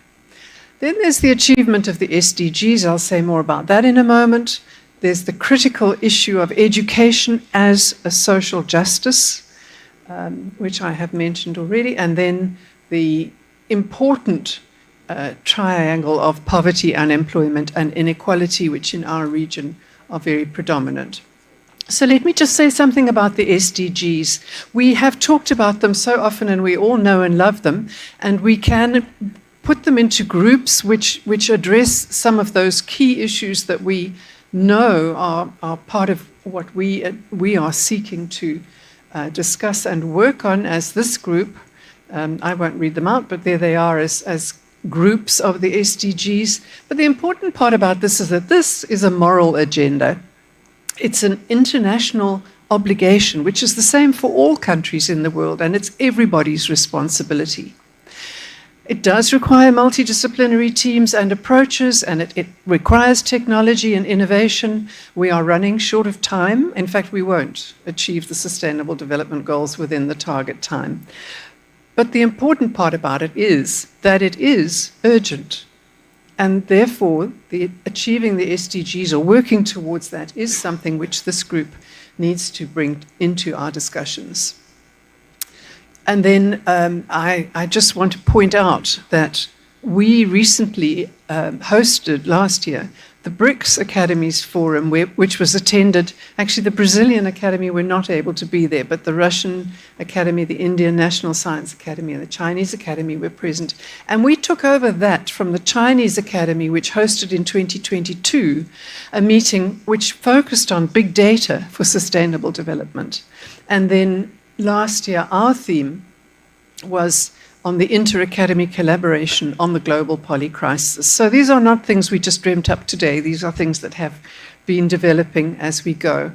And last slide, I want to just point out that the polycrisis is also the theme that we are using for our own academy. This is a complicated picture, but on the outside of that, you can see the big issues for us are around poverty, unemployment, inequality, and then in terms of people, disabilities, the youth, we have a big youth bulge, and the rights of women, or issues related to women. We do have a kind of a framework around that of documentation within our country in terms of,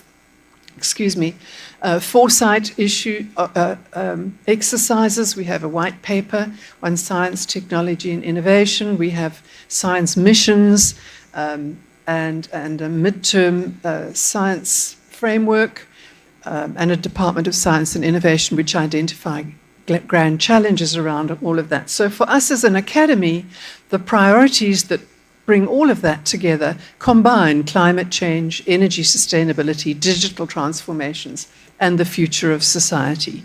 And I think that illustrates for you that what we have is well aligned with most of the discussions that we have had today.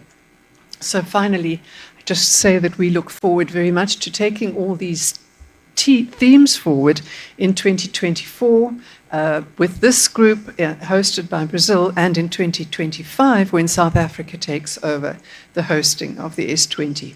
Thank you.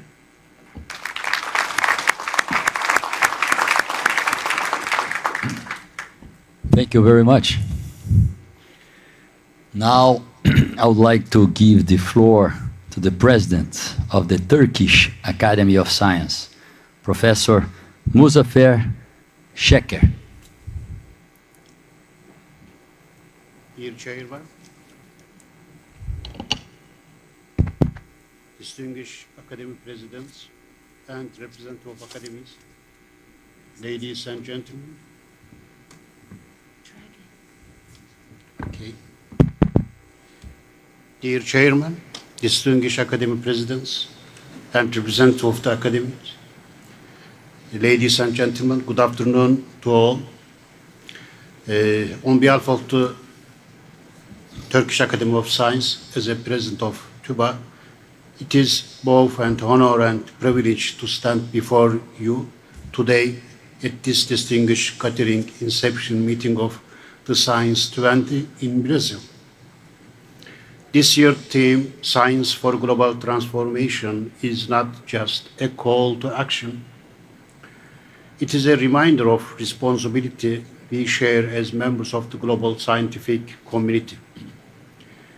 It is a testament to our collective endeavor to harness the power of science and technology for a sustainable and equitable future. We are at a critical juncture in human history, where the decisions we make and the actions we take will shape the legacy we leave for future generations. The world is grappling with unprecedented challenges: climate change, health disparities, energy crisis, and the widening gap of inequality. Yet within these challenges lie immense opportunities to innovate, to transform, and to lead the way towards a more resilient and inclusive world. Turkish Academy of Science firmly believes in the power of collaborative innovation and importance of sharing knowledge and resources. As mentioned earlier, we delve into the discussions on artificial intelligence, economy, energy transitions, health challenges, and social justice. Let us remember that these are not isolated issues. They are interconnected facets of the larger tapestry of human development and progress. As TÜBA, we also conduct working groups, scientific, academic level, such as information technologies, environment, biodiversity and climate change, energy, health science and technologies, sustainable development and finance. To focus on these subjects, the academicians prepare reports for policymakers. In the realm of artificial intelligence, we advocate for an ethical framework that prioritizes human dignity and social welfare. The advancements in artificial intelligence should be a ladder for all to climb, not a wedge that drives us apart. We envision a future where artificial intelligence serves as a tool for bridging divides, enhancing access to education, healthcare, and fostering a more inclusive society. Turning to the economy, the Turkish Academy of Sciences is committed to promoting sustainable practices that leverage our rich biodiversity for economic growth and environmental preservation. We recognize the critical role that sustainable agriculture, renewable resources, and green technologies play in building resilient economies and combating climate change. The energy transition is another area where science and policy must converge to create impactful change. Turkey, struggling two continents, understand the importance of energy security and sustainability. We are dedicated to exploring renewable energy sources and innovative technologies that reduce our carbon footprint and ensure access to clean, affordable, and reliable energy for all. In addressing health challenges, our focus extends beyond immediate concern to encompass a holistic view of well-being. Universal health coverage, equitable access to care, and the reduction of health disparities are not just goals, they are imperatives for a healthy society. The global pandemic has underscored the urgency of international collaboration and the sharing of knowledge and resources of safeguard public health. The pursuit of social justice remains at the core of our mission. Regrettably, we find ourselves in a world where income inequality is getting deeper, disadvantaging the most vulnerable among us. As Tuba, we are making efforts to be the voice of truth in the world, and we continue to our efforts, as in case of the Russian-Ukrainian war, to raise awareness about humanitarian crisis in Palestine at the hands of Israel. So far, unfortunately, not mentioned. We find it alarming that senior leaders of some countries and representatives of national science academies have made statements in support of Israel, far from the principle of political and scientific neutrality. We are saddened by the fact that, with very few exceptions, the scientific community in the world is not making any effort against this inhuman massacre and systematic occupation of Palestine. For this reason, we shared our Palestinian-Israeli war report with over 800 scientific academics and organizations. Yet, unfortunately, we witness that the majority of them still stays in silence while academics are being killed and universities are being destroyed, hospitals, schools, church and mosques destroyed as well in Palestine in front of the world. The lack of the solidarity and sympathy from the political circles and scientific organizations for Palestinians, which they showed during the occupation of Ukraine, is worrying. It is unacceptable that universities and other scientific institutions, which should be center of the free thought, are put under pressure by power groups and lobbies and policymakers as well. Science and technology are powerful agents of agenda change, capable of uplifting communities and breaking down barriers of equality. However, in the absence of the scientific imperability, the advancement of science and technology will only serve the power groups, not the common good of the world as a whole. As we engage in the discussion and share insight here, let us be guided by a vision of world where science and technology are pillars of sustainable just and prosperous future for all. Social justice is another very important topic. My colleagues, Nuri Yunusef, President of ASSA, will briefly talk about it tomorrow. Turkish Academy of Sciences committed to this vision and looks forward to collaborating with each of you to make it reality. For invitation and organization, I would like thanks again to Academy Brazil of Science and the Inception meeting perfectly organized. All attenders too. Thank you very much.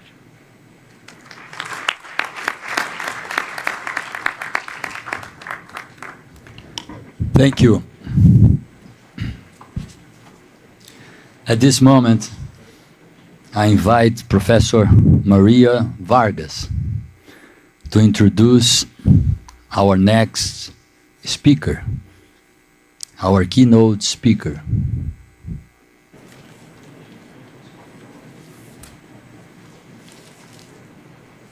I'm very sorry.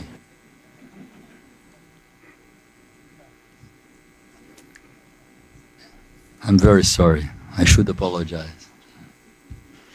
Director Jan Wiggins will talk on behalf of the Royal Society. Thank you. Thank you, Chair. Friends and colleagues, it's a real pleasure to be here today, and thank you for the time to offer these reflections. My name's Ian Wiggins, and I'm Director of International Affairs, and I've got the honour of representing the Royal Society here today. My dear friend and colleague from the Lince has already made some comments about the age of the Royal Society. We are but a youthful organisation compared to the Lince's founding. But as I was preparing these remarks, I was thinking a little bit about our motto, which was formed in 1660 when we were founded, and hasn't really changed that much since. And it talks about the Royal Society as existing for the promotion of excellence in science and its application for the benefit of humanity. And it feels like particularly the latter part of that motto is very much what we're doing today, talking about the benefit of humanity that science can have. And it's in that context that I'm delighted to be able to offer some reflections from our experts at the Royal Society. But before I dive into those, I do just want to pass on my sincere thanks to the Brazilian Academy and to everyone involved in the efforts to organise this year's S20. It has been a fantastic day so far, and wonderful hospitality that you've shown all of us as delegates today. Our foreign secretaries, Professor Alison Noble and Sir Mark Walport, both send their apologies. They're on a work trip and unable to attend today, but they asked me particularly to pass on their thanks and their reflections on the quality of the materials that your working groups have put out in preparation for this meeting. So to everyone on the board of directors at the Academy, to Marcos and your colleagues who've been putting this meeting together, obrigado. Like many of the other Academy colleagues who've been speaking today, I've got some general comments from our experts and then some specific commentary on the individual task forces and their papers. And I'd like to acknowledge, listed on the screen here, the fellows of both the Royal Society and some of the other national academies in the UK who kindly contributed their time to provide us some expert comment. In terms of our overall reflections, there's two main points which chime, I think, with what others have said today. The first one is about brevity. I'm a former government official, so I offer my sympathies to colleagues from the Brazilian government who were speaking earlier about the number of pages that they will receive as part of a G20 process. So our view in the Royal Society, in line with some of the other summit processes that we've been involved in, is ideally the final statements would be a couple of sides if they can be, and that it might be worth considering if there is an overall summary that is very short that we might be able to produce that is designed to inform the leaders of the G20 as they're making their considerations. It's great that the opportunity will be offered for a representative of this group to present our thoughts to the Sherpa group, and that process might help in informing that conversation. Second, as others have commented, we think that each area might benefit from some very specific actionable recommendations, highlighting the things that we as the voice of science actors in the G20 think that our leaders can do to move things forward and that reflect what the science tells us about these important issues that we're facing. I'll now turn to some specific comments. I'm very conscious, I think I'm the 14th representative of a National Academy to speak today, so I won't go through my slides entirely. I'll try and pick out some highlights of things that either haven't been mentioned yet or points that I want to emphasise that other academies have mentioned that we strongly agree with. So I'll talk first to the energy paper, and I'd like to echo the comments by colleagues from the Académie de Sciences in France and some other academies. We recognise the focus of this paper, but we do think a discussion, or at least an acknowledgement of the role that nuclear has to play in providing a net zero baseload supply is an important one, and that is useful context to bring out as part of this discussion. We also welcome the emphasis on hydrogen as an emerging technology, but our experts thought it's important that we don't lose sight of the important role that established renewable technologies have to play, and so that we encourage the rollout of things like solar, wind, geothermal, hydro, as well as developing new technologies as part of that overall package of net zero technologies. And then we welcomed the reference on energy storage, and I wanted to draw attention to a recent Royal Society report that we published in the last month or so on large-scale energy storage and the various technologies that are available to us to answer the challenges of the intermittent supply that you do get from renewable technologies. Moving on to the bioeconomy paper, our experts wanted me to pass on their real welcoming of the sense of urgency that this paper had.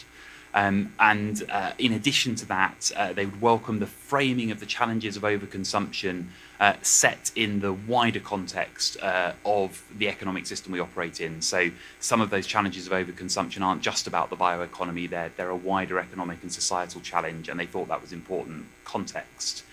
As well as the very important aspects of the bioeconomy that were highlighted in this paper, our experts said they'd welcome a wider discussion about the challenges of food and agricultural supply alongside those other aspects of the bioeconomy, and particularly around the commentary on the pressures of land use, that there could do with a mention about agricultural use of land and the challenges that this can provide in that overall context. And again, I'd like to flag a Royal Society paper here on multifunctional landscapes, about 4 or 5 years in the making, which I think demonstrates how challenging an issue this is. But that looks and explores in more detail around those challenges of how we can balance the particular competing uses of land of all the things that we will need it to do in the future. On the health paper, our experts really welcomed the focusing around SDG 3.8 and thought that was an excellent focus for this bit of work. And they wondered whether the paper might also bring out some of the really good evidence that the WHO have provided recently, which shows that, sadly, we are faltering in making progress against this SDG, as indeed we are against many of the other Sustainable Development Goals. Our experts really welcomed the in-depth discussion in certain areas, for example, on mental health. But in the final statement, one of their overall comments was ensuring a more equitable balance between the various aspects of health which are discussed in the statement. So we're demonstrating that it covers all of those areas in really equal importance. And again, as some other academies have commented today, our experts noted that on personalised medicine, there's still a very active debate in the UK about the size of the contribution that this might make to our overall healthcare goals. And I think that context is probably helpful in this paper. And as others have pointed out today, it's also something which is has a huge disparity of impact in terms of the economic basis of different countries that are trying to implement this, and that might be worth reflecting as well. And then finally on AI, our experts welcomed the call in here around the introduction of frameworks. We think that that's really important, and others have talked about some of the important aspects that will need to be in those frameworks. Our experts felt it's important to recognise the existing work in this area as well, and particularly some of the work the UN is doing.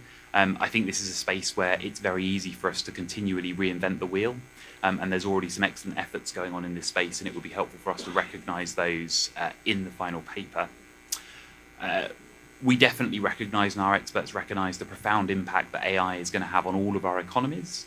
But as we heard in the excellent keynote earlier on today, we think it's important to be clear on the evidence base, particularly when talking about the challenges of job losses and what AI might do in terms of mass unemployment, and making sure that we're really basing that in what the literature tells us about the evidence case there. And then finally, one of the comments around the narrative on AI and talking about it as a technology that causes harm is being clear on what we mean by that in the context. One of our experts made the point that all or at least most technologies have the potential to cause harm. Often it's us, the humans, that are using that technology that are really the ones that are doing harm. And it's important that we spell out that context. Their example was the internet as a particular tool has the power for amazing good and also amazing evil, depending on who's using it. So that context in that area of the paper. I'll finish there. Again, I want to pass on my thanks to everyone involved. There was a real sense of agreement across our experts about the quality of the papers and the thought that had been put into them. So thank you to all of the working groups that have poured their time into this, and very much would like to offer the support of the Royal Society and our fellowship in taking these papers forward and turning them into statements. I know we've got a number of our fellows who read them and said, I'd love to be involved in the next stages of putting those papers forward. So please do take us up from that if that is helpful. And again, thank you for all of the work that's gone into preparing us for this summit.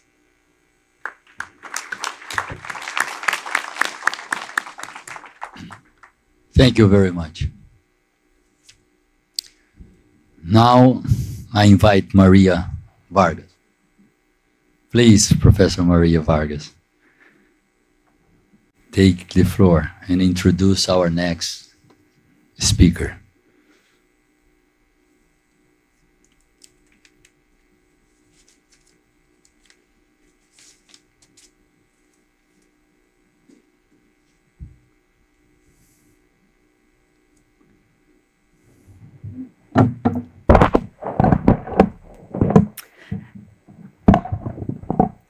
Good afternoon to all. I have the pleasure to introduce the last keynote speaker of the day, Professor Carlos Henrique de Brito Cruz.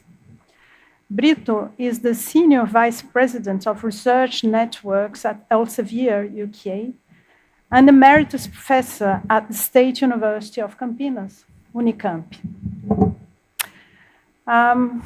He's a physicist with a PhD from the same university, Unicamp, and was a visiting researcher at various institutions, Universitat degli Studi di Roma, Université Pierre et Marie Curie, and at Bell Labs of AT&T.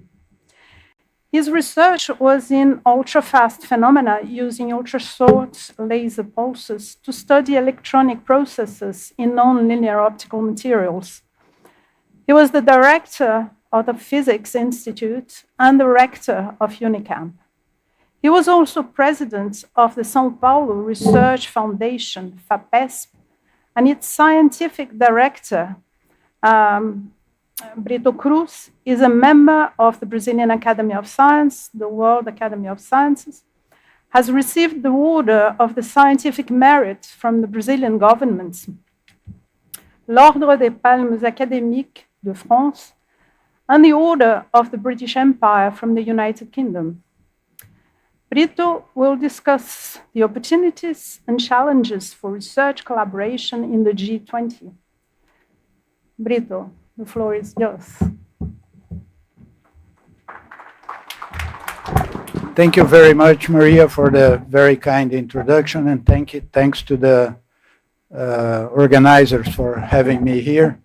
And the plan is that, well, when the slides appear, I'm going to speak about some topics related to research collaboration that are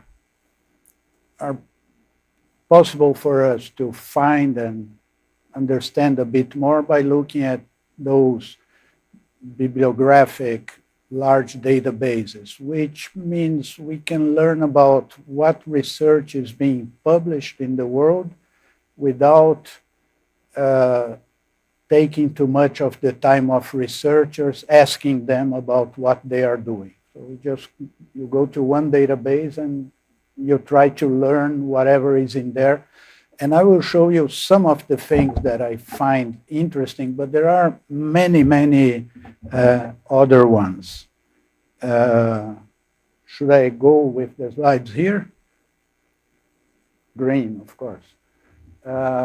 Okay, so that's the thing. And the one thing that I want to highlight here is what I call a changing geography of science and research in the world. And it's something that if we talk about advancing science, advancing research in the world, we should pay attention to, which relates to the contributions from the global south and from the global north, or from lower and middle income countries and high income countries. Then I will comment how this benefits society and how research collaboration could benefit even more. Well, as you know, the whole idea of this table is to highlight the fact that the G20 countries are heterogeneous, and at the same time, they kind of represent the heterogeneity that exists in the world. And I'm going to go back to that, but here I try to understand in terms of the size of the economy, the size of the population, the GDP per capita, and the expenditures in research. So the differences in the last column are rather big, right? Which I try to summarize here. The blue columns show how many purchase parity dollars were spent by each one of the G20 countries funding research, total, government, companies, and money that came from abroad. And the yellow dots show the percentage of the GDP. So that gives us an idea about the heterogeneity of the system that that is represented here in this room. So as I told you, I'm using one of those databases, which has more than 94 million publications. The oldest one is from 1788. So it covers a lot of the history of scientific publications in the world.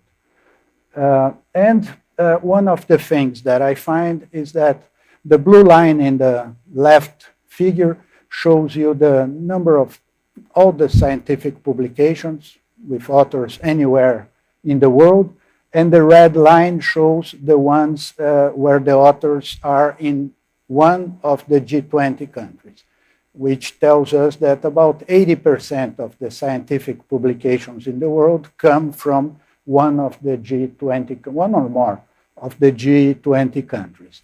And the figure on the right is an amplification, a zooming out of the lower part of the figure, showing how the trends have been changing in recent years. Of course, it was very visible when China became a larger publisher than the United States, and then 2 years ago, India became the third larger publisher in the world, overcoming the UK.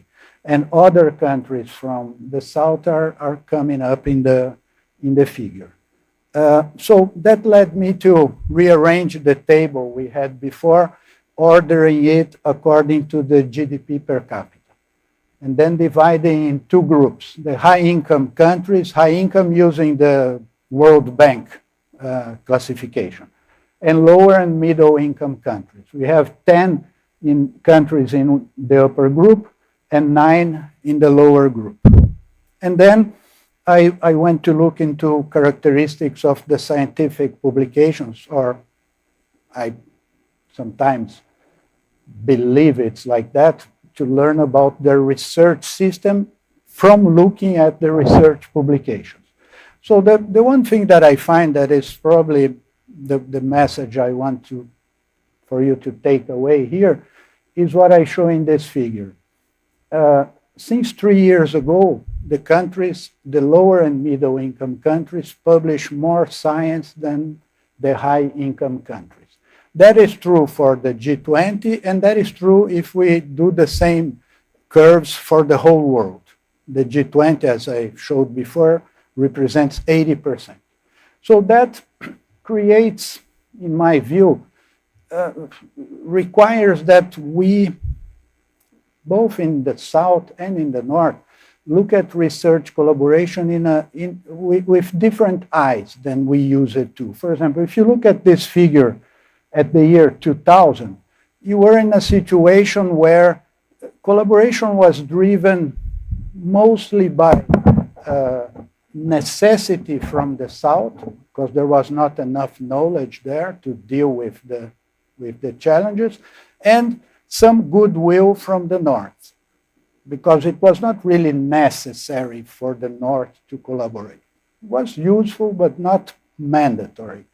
Now, the way the world is today, it seems to me that collaboration is mandatory for all, for the North and for the South. So that changes the way research collaboration should be taught or strategized in all the countries which are sitting here in this discussion. This happened because the orange curves, there is one mistake there because I miscolored Saudi Arabia should be a high-income country, not a lower middle income. But then correcting for this mistake, you will see that the growth rates for the lower and middle income countries tend to be much higher than the growth rate for the high income countries, which is natural. It's not that one is better than the other. It's natural in the following sense. The high income countries have been developing their research systems for centuries now. So the systems are more or less stable, while the lower and middle income countries have been doing that for decades. They are still graduating PhDs, creating institutions, increasing the size of the institutions, and so on. So the growth is larger in the South. That's for the period 1999 to 2022. If you look at a shorter period, you will see that in number of authors, we see here in the number of publications in the left figure, the two curves cross. The lower and middle income countries are growing at 8% per year, while the high income countries at 1.8% per year. And on the right side, we see the number of authors of those publications.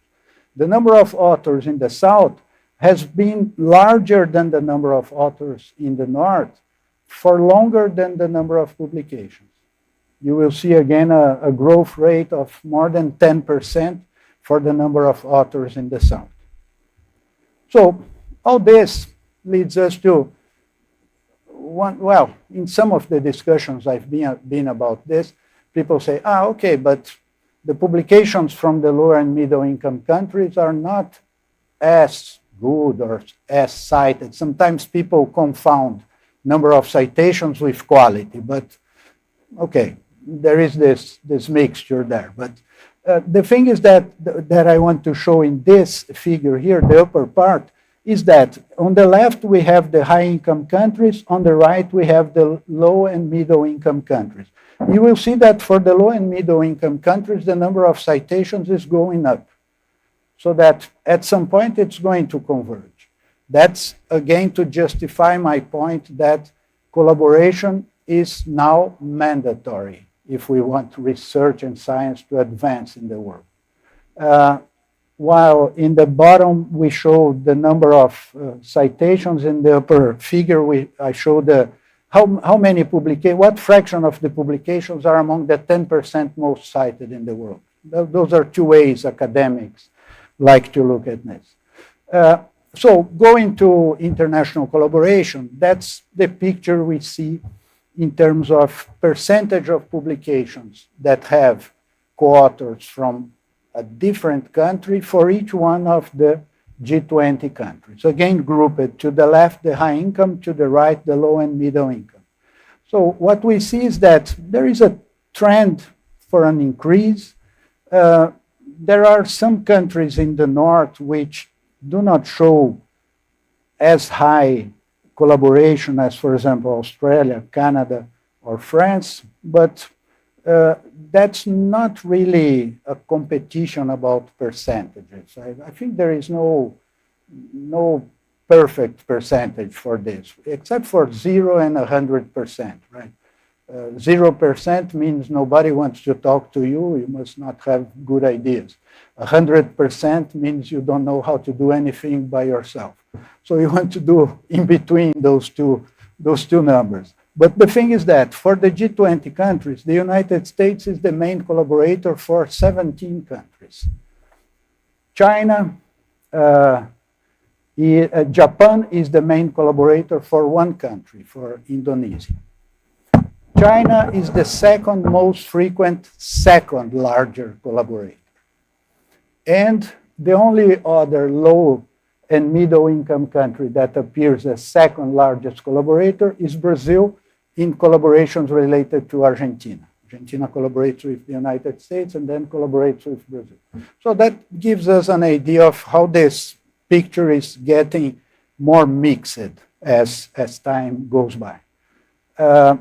Now, if we talk about societal impact of research, and then I will relate some of the data to the topics that are in the paper that was discussed.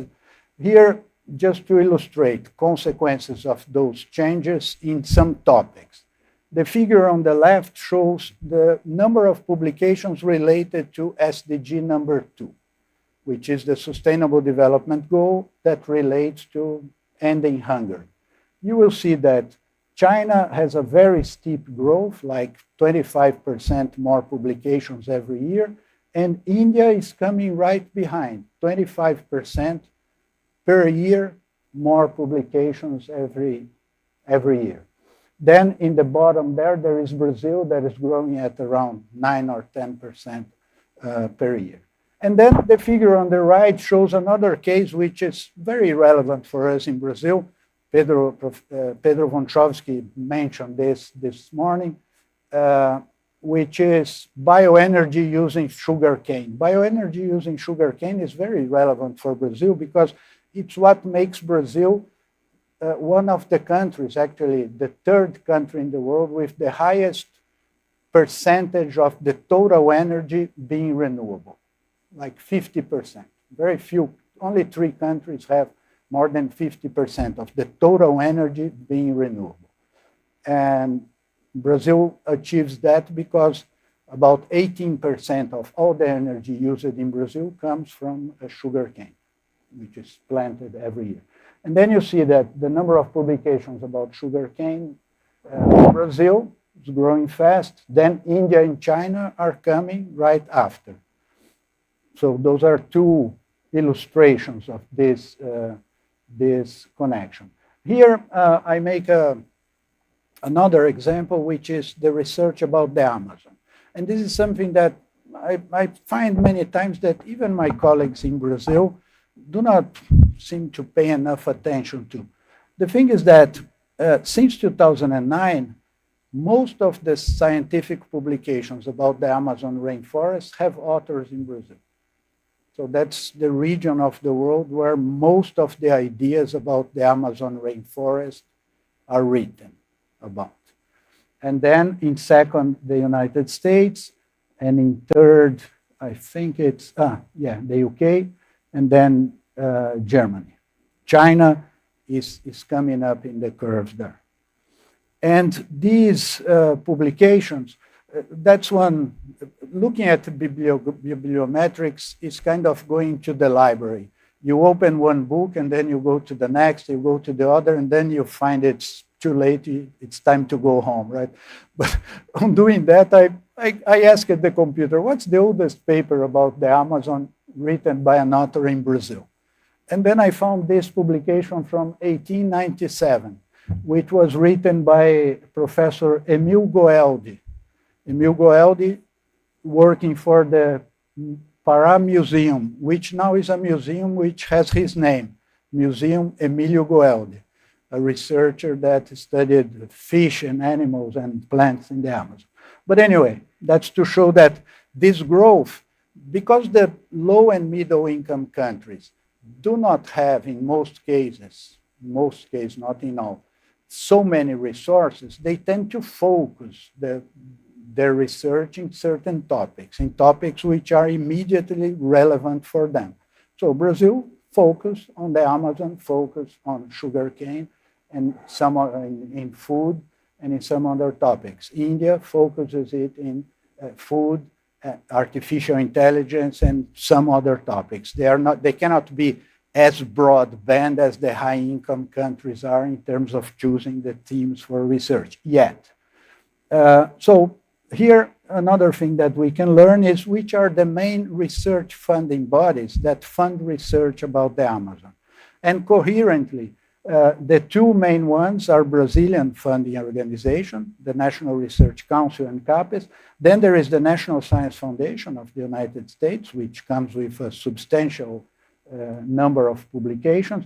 Then two state foundations in Brazil, the São Paulo Research Foundation and the Amazon Research Foundation, NERC from the UK, National Science Foundation of China that is growing in this figure. I have shown the number of publications, so they are moving up in this figure, and then three other organizations. So if we talk, I'm showing this because if we talk about increasing collaboration, the role of research funders is very important. Because governments can say things, well, we need to have more collaboration, it's important. The academies of science can also say that, but the collaboration will happen when there are funds to support the research in collaboration. When funders foster the collaboration by agreements, by common calls for proposals and initiatives of this type.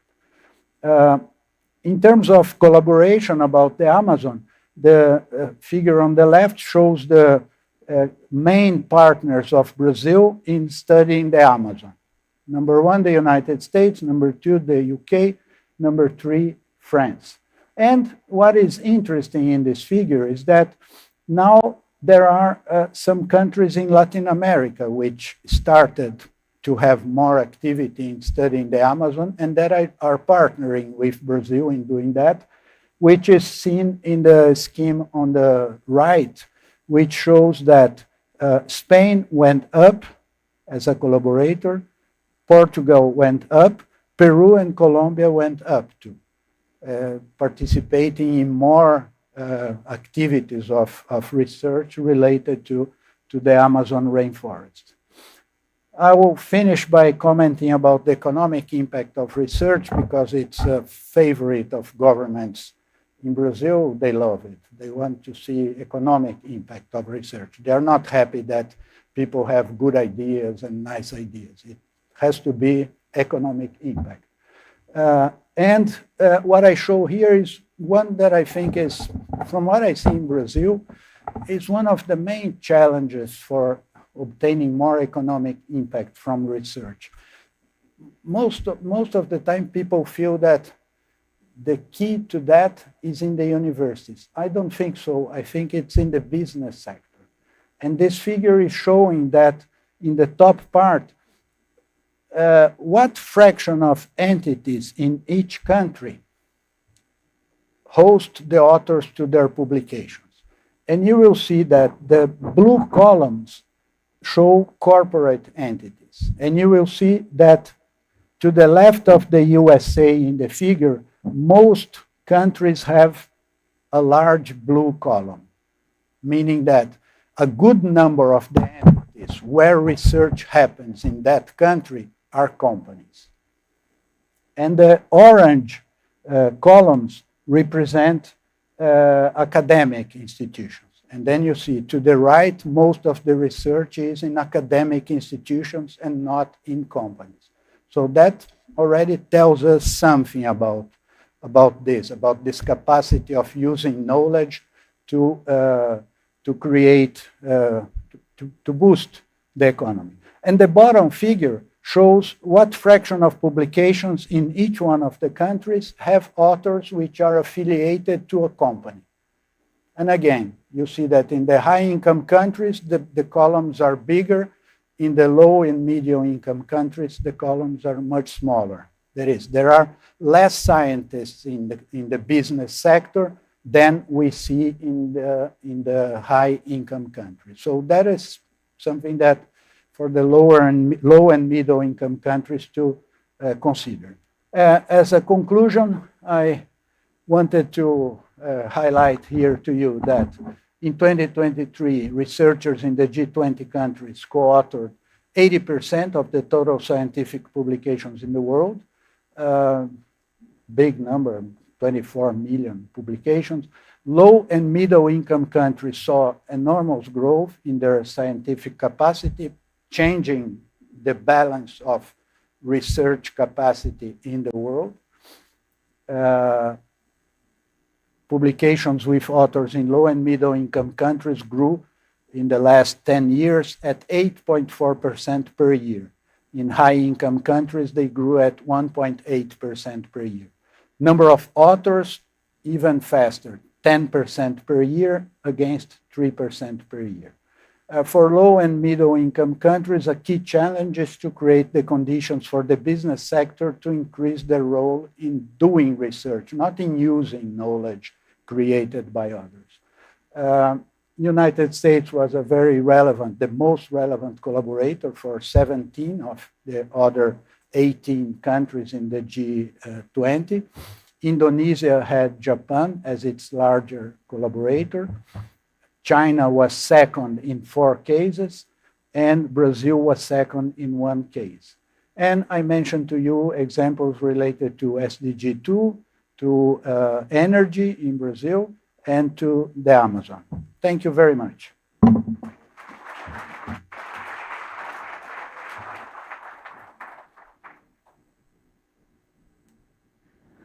Thank you very much, Professor Brito Cruz.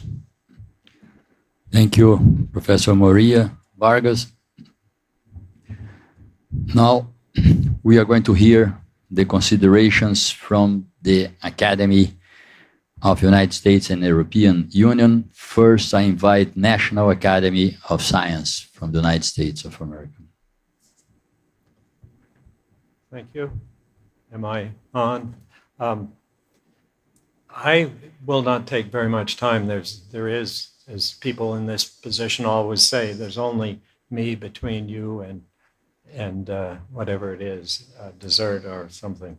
I want to just make some general remarks.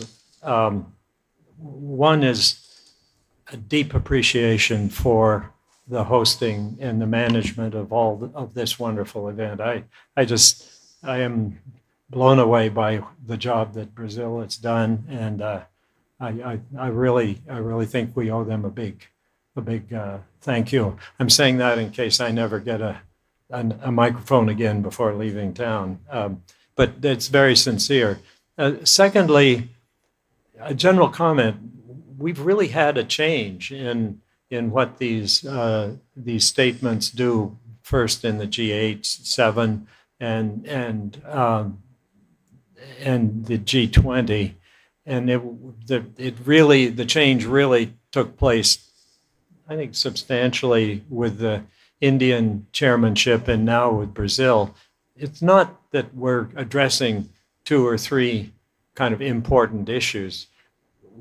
This is kind of feels like it is trying to take on essentially all the really top level issues for the country. That's really a big change, and I think it calls for thinking quite a bit about how we do it, and so on. For example, the material provided by the ABC, if I can just say it that way, conveys extremely well something that's very important, and that is urgency. It also really is quite a good summary of the major things that we need to be doing. And so on this question of are we going to come up with one-page products, I think is a little, I'd like to suggest it's more complicated than that. in particular, the other thing that our Brazilian hosts have done, and I think this really is completely new, is they've put us into the same room with those explaining the other aspects of the G20 preparation, and quite a few of them have stayed and listened.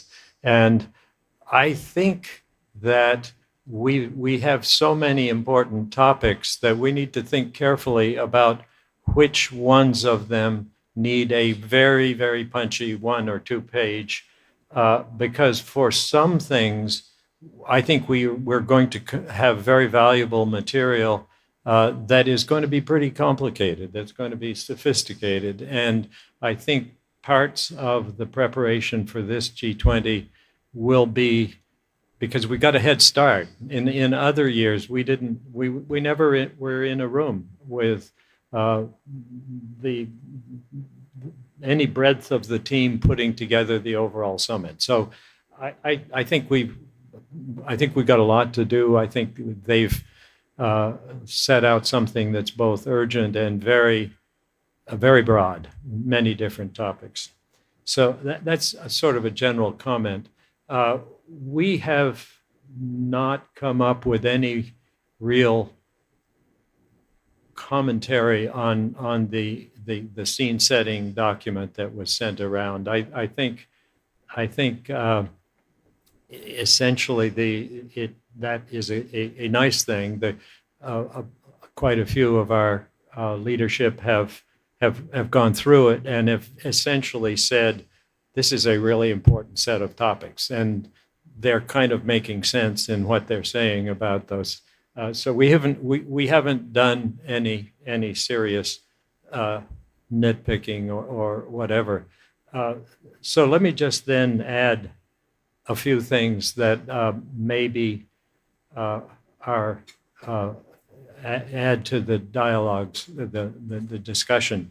Well, of course, first, being late in the sixth session, a lot of very important points have been made, and they've been made very effectively. And I won't try to repeat those. Maybe underline a few, but we've got a lot of good comments to work with, I think, and I think the ABC is going to, working together in the context of their overall G20 efforts, going to have a lot of good impact, I hope. One comment is, I think this has been said by several, but I do want to underline it. We probably should be focusing in particular on those things that really need international cooperation, because that's why we're in a room with entities from all over the world, and we're not really here to talk about our personal problems. We're here to talk about, I think, things where we need to be in the same room in order to deal with the topic. So I would suggest that's where we should, at least one place we should focus. The other is that there's nothing, what shall I say, holy about the 20. We at the US haven't hosted one yet, but we've hosted some G8s, 7s. But we didn't actually do that. They were sort of a somewhat made up G15 or G13 or G18 of the three that we hosted. We invited countries that just seemed to make sense for the particular topic we had, but also that were representative of the world. And, there's a lot out there that is not, let's admit it, that it's not at this G20 event in terms of either owning the problems or owning the solutions. Nigeria is not here, and Switzerland is not here. It may be the most inventive country in the world, and so on and so on. So, I think we should try to, because I think that we should be addressing those things that need international cooperation, we should think about those fora that can extend this to everybody. So that's a second small comment.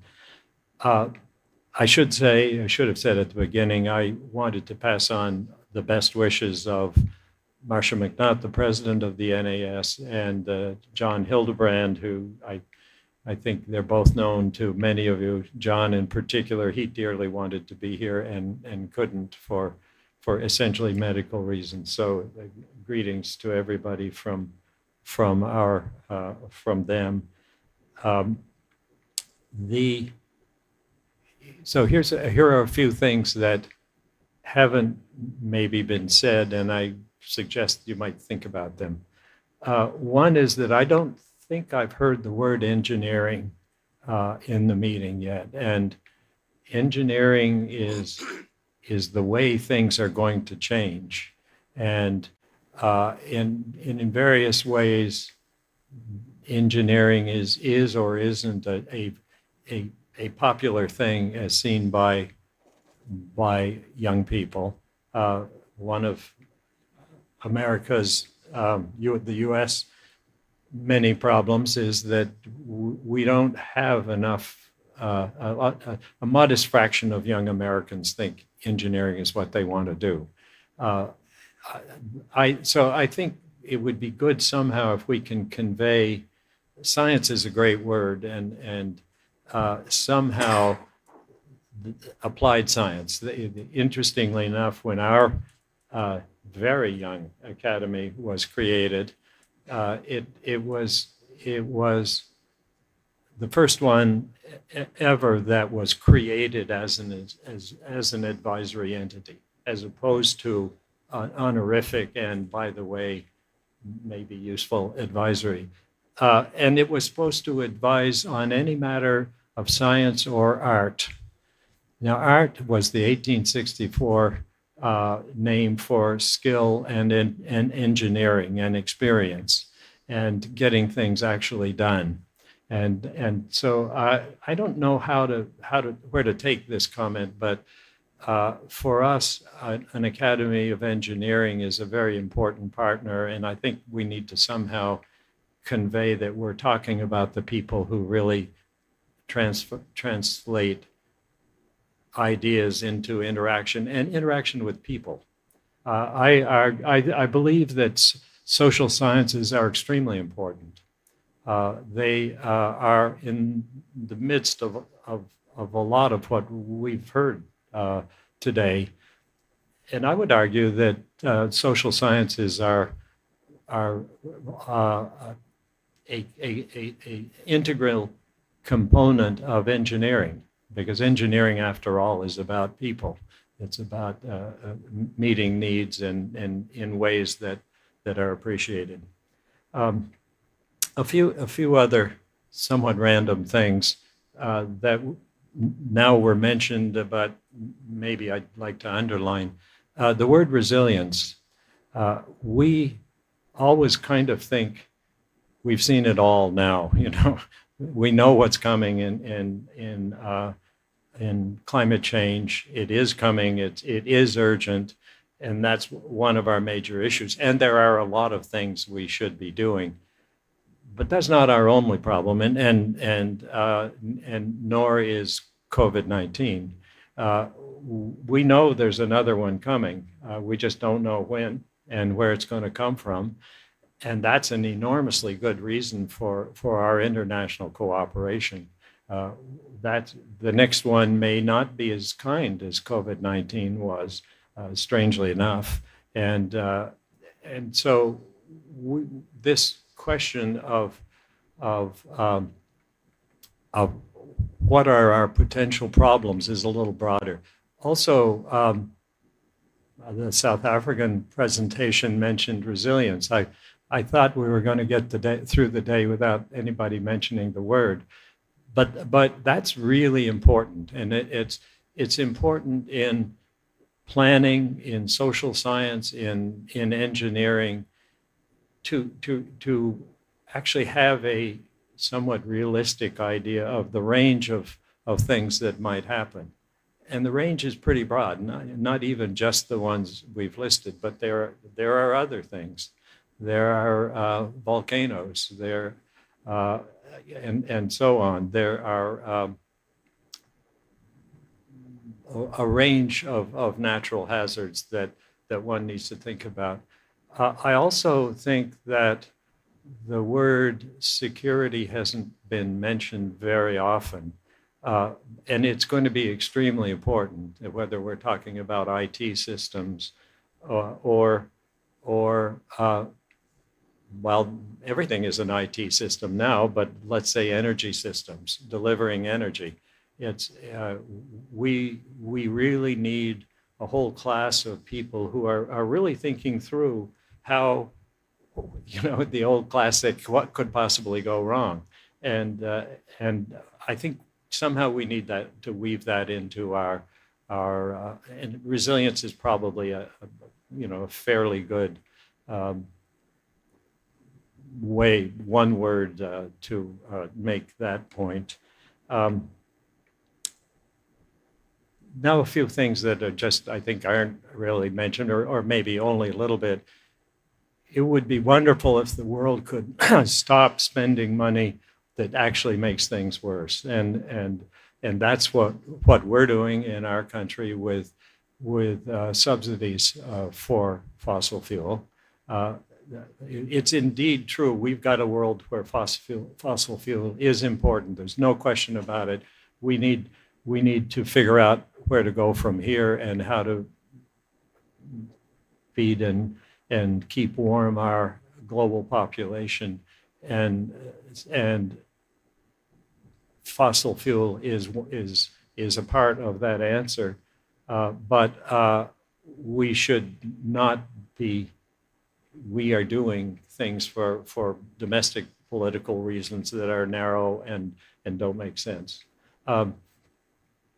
Energy is really important, but it's not just important how you generate it, it's also important how you use it. And for the last, in my knowledge, when I've talked to the experts, the smart money, the most effective money that you could spend practically in the short term has always been in energy conservation as opposed to let's generate more cheap energy. Efficiency is a huge question, and it's very broad. It's about everything. It's about building material. It's about how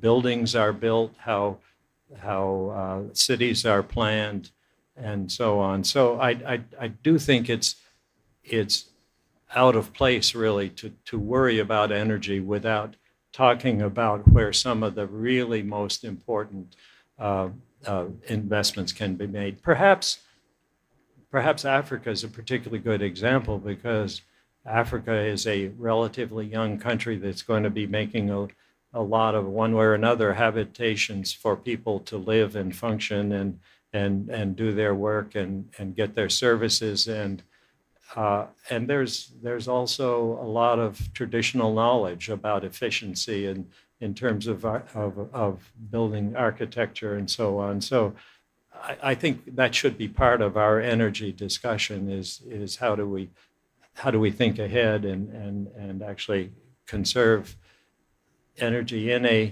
a world that's getting warmer.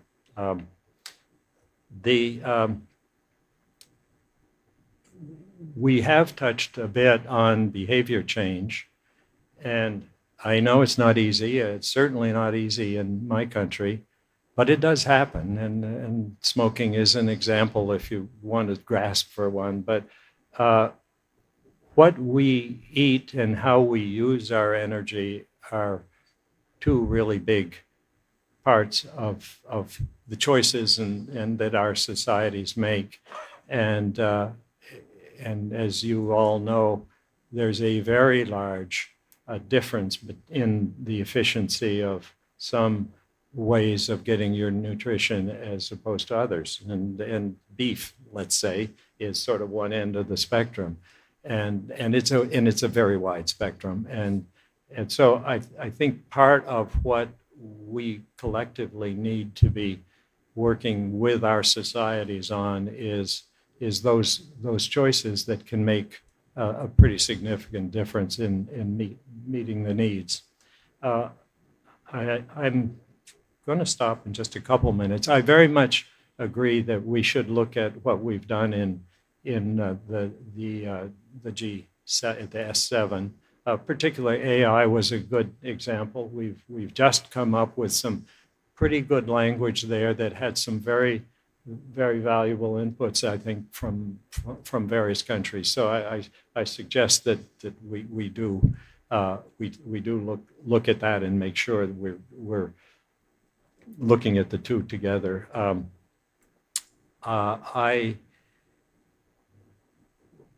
I guess maybe the last thing I'll make, well, I should say for us at the National Academies of Science, Engineering, and Medicine, inclusion and diversity is a huge issue.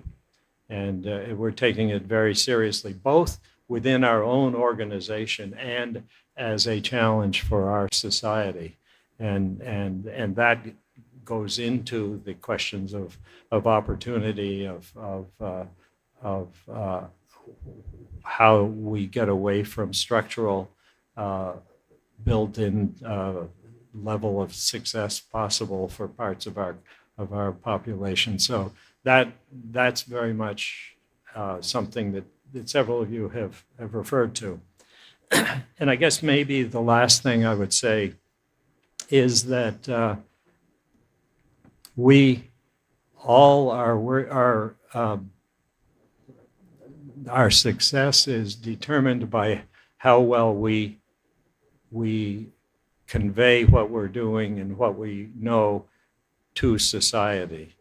And one of the things that we can do much more, and we are trying in the United States, to have the whole science community interact with its own community. And that's really the most fundamental way to grow the willingness of society to listen to science and to listen to the things that we think we know that can better human well-being. And it's a struggle. We've got a highly polarized country where there are very unfortunate, sort of exclusive channels of information and worldview that are very different for different parts of our population. But one of those things that we're worried about very much is the understanding of science not as a set of facts, but as a continuing process of expanding our knowledge and fixing the things that we didn't have quite right and finding things completely new. And that's exciting. It's wonderful. And collectively, we all need to convey that, not just to our governments, but to our own families and local communities. And it's something that we are trying to do, and we'd be glad to be comparing notes with others on how to do that. Thank you.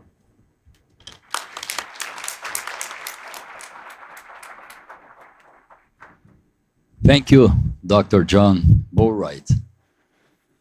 Now you're going to hear the Academia Europaea, and I invite the president of Academia Europaea, Professor Marja Makarov.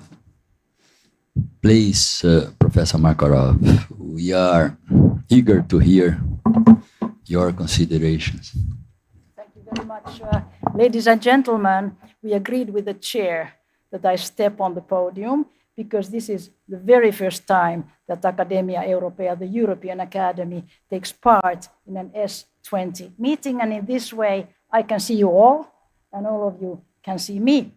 So, dear representatives of the leadership of the Brazilian Academy of Sciences, representative of Brazilian authorities, representatives of the S20 academies, ladies and gentlemen. On behalf of the board of Academia Europaea and our vice president, Professor Donald Dingwell, who is here present, I wish to thank Professor Helena Nader for this very kind invitation to take part in these two S20 meetings and in the development of the policy statements on the themes chosen by the ABC. As this indeed is our first S20 meeting, I will start by introducing very quickly Academia Europaea, and thereafter I will describe our activities in the area of science advice. And this is in the context of the European Union. Now, we got the invitation to participate here today very, very recently, and this is why time did not allow us to formulate comments concerning now the 5 themes. This will come in the task force later on. Now, Academia Europaea was established in 1988 at the initiative of the Royal Society of the UK, as a pan-European independent learning society. We cover the 44 European countries and all scientific, scholarly, engineering, technological disciplines. Now, the mission of Academia Europaea is to defend academic freedom and advance research excellence, to encourage interdisciplinary and international research collaboration in research, identify topics of trans-European importance, and to make recommendations to the European Commission, national governments, and relevant agencies on issues concerning science, science policy, science advice. Now, the membership of Academia Europaea is an intellectual powerhouse. Our members are currently 5,400 frontier researchers, amongst them 85 Nobel laureates and 450 foreign members beyond Europe. And we partner with the Young Academy of Europe in order to support the next generation of researchers, the next generation of academic leaders, and to diversify our community.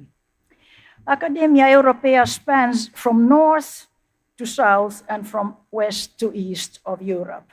Our headquarters was till last year located in London, and it is now moving to Munich, Germany. We run knowledge hubs in Barcelona, Spain, in Bergen, Norway, in Budapest, Hungary, in Cardiff, UK, in Tbilisi, Georgia, and Wrocław, Poland. And these units are hosted by local universities or academies. They run their own scientific programs and outreach programs in the cross-border region from where they are located. We have a data center in Graz, Austria, and the president's office is in Helsinki, Finland. And now, ladies and gentlemen, on Academia Europaea's role in the science advice mechanism of the European Union. Academia Europaea is member of SAPEA.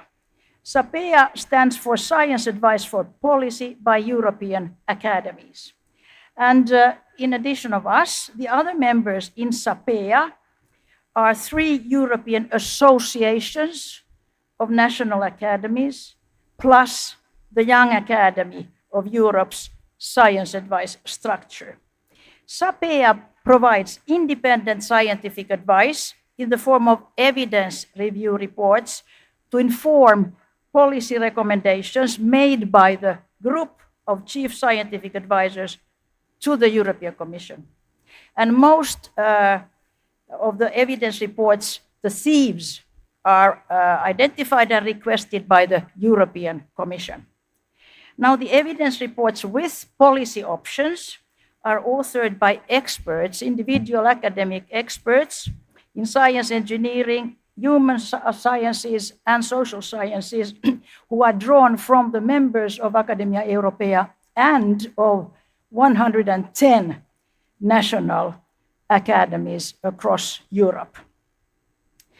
The experts' work is supported by our Cardiff Knowledge Hub. The Cardiff Knowledge Hub provides systematic literature reviews and policy landscape mappings for these evidence reports.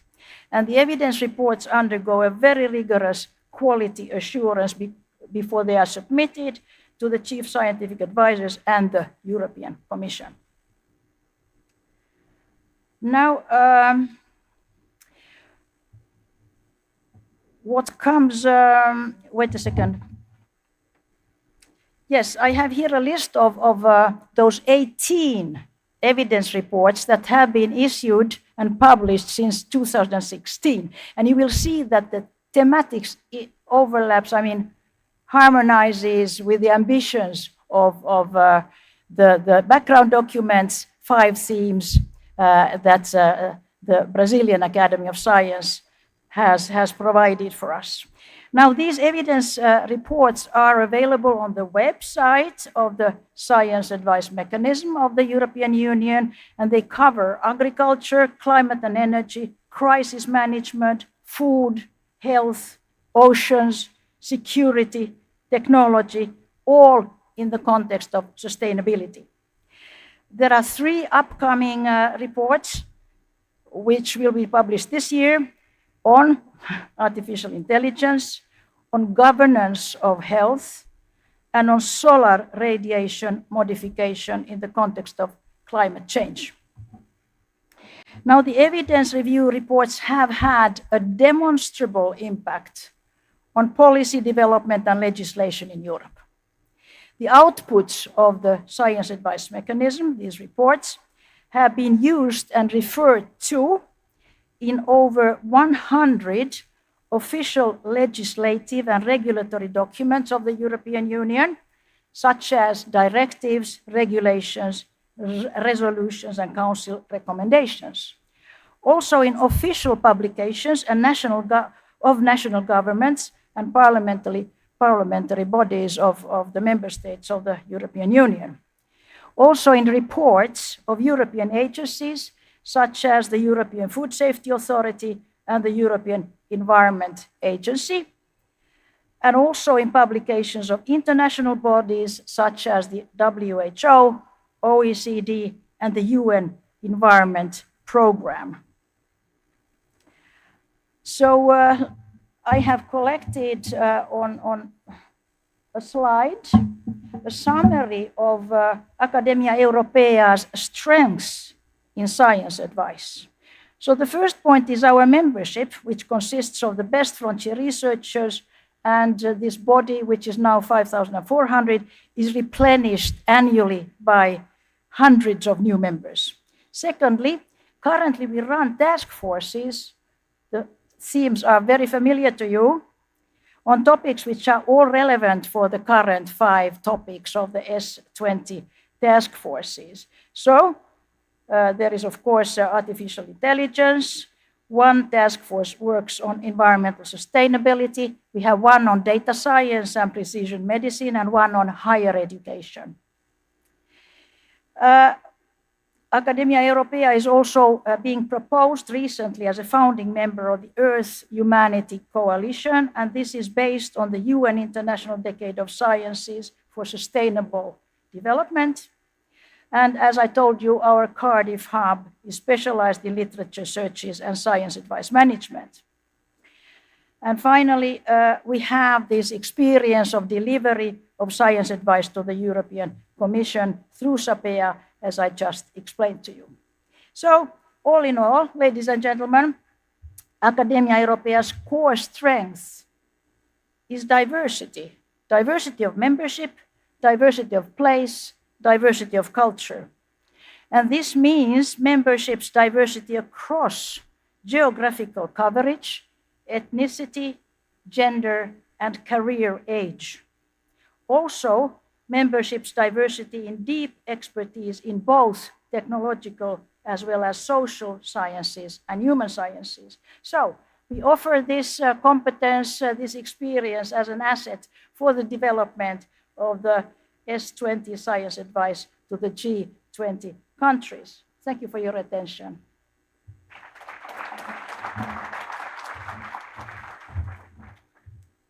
Thank you very much. we are prepared to finish this very exciting and inspiring working day. And I have some few communications. The first one is that tomorrow we start at 9 o'clock in the morning. Tonight at 7 o'clock, we are going to have a welcome cocktail here in the hotel, in room El Pardo. Then we are going to have a musical interlude. And then the Brazilian Academy of Science is going to offer a welcome dinner to all of you. And now I would like to invite you to take 2 pictures. One pictures the delegates. The first one here in front of this screen. And the second picture, all of you, everyone here. Having said that, I want to thank you once again on behalf of our president, Helena Nader. Was no doubt a very instructive, a very exciting, a very stimulating day. Of course, we have a long way to go before we finish our document with all the recommendations. And tomorrow we are going to deliver some information about how we are going to proceed. Thank you very much. Good night.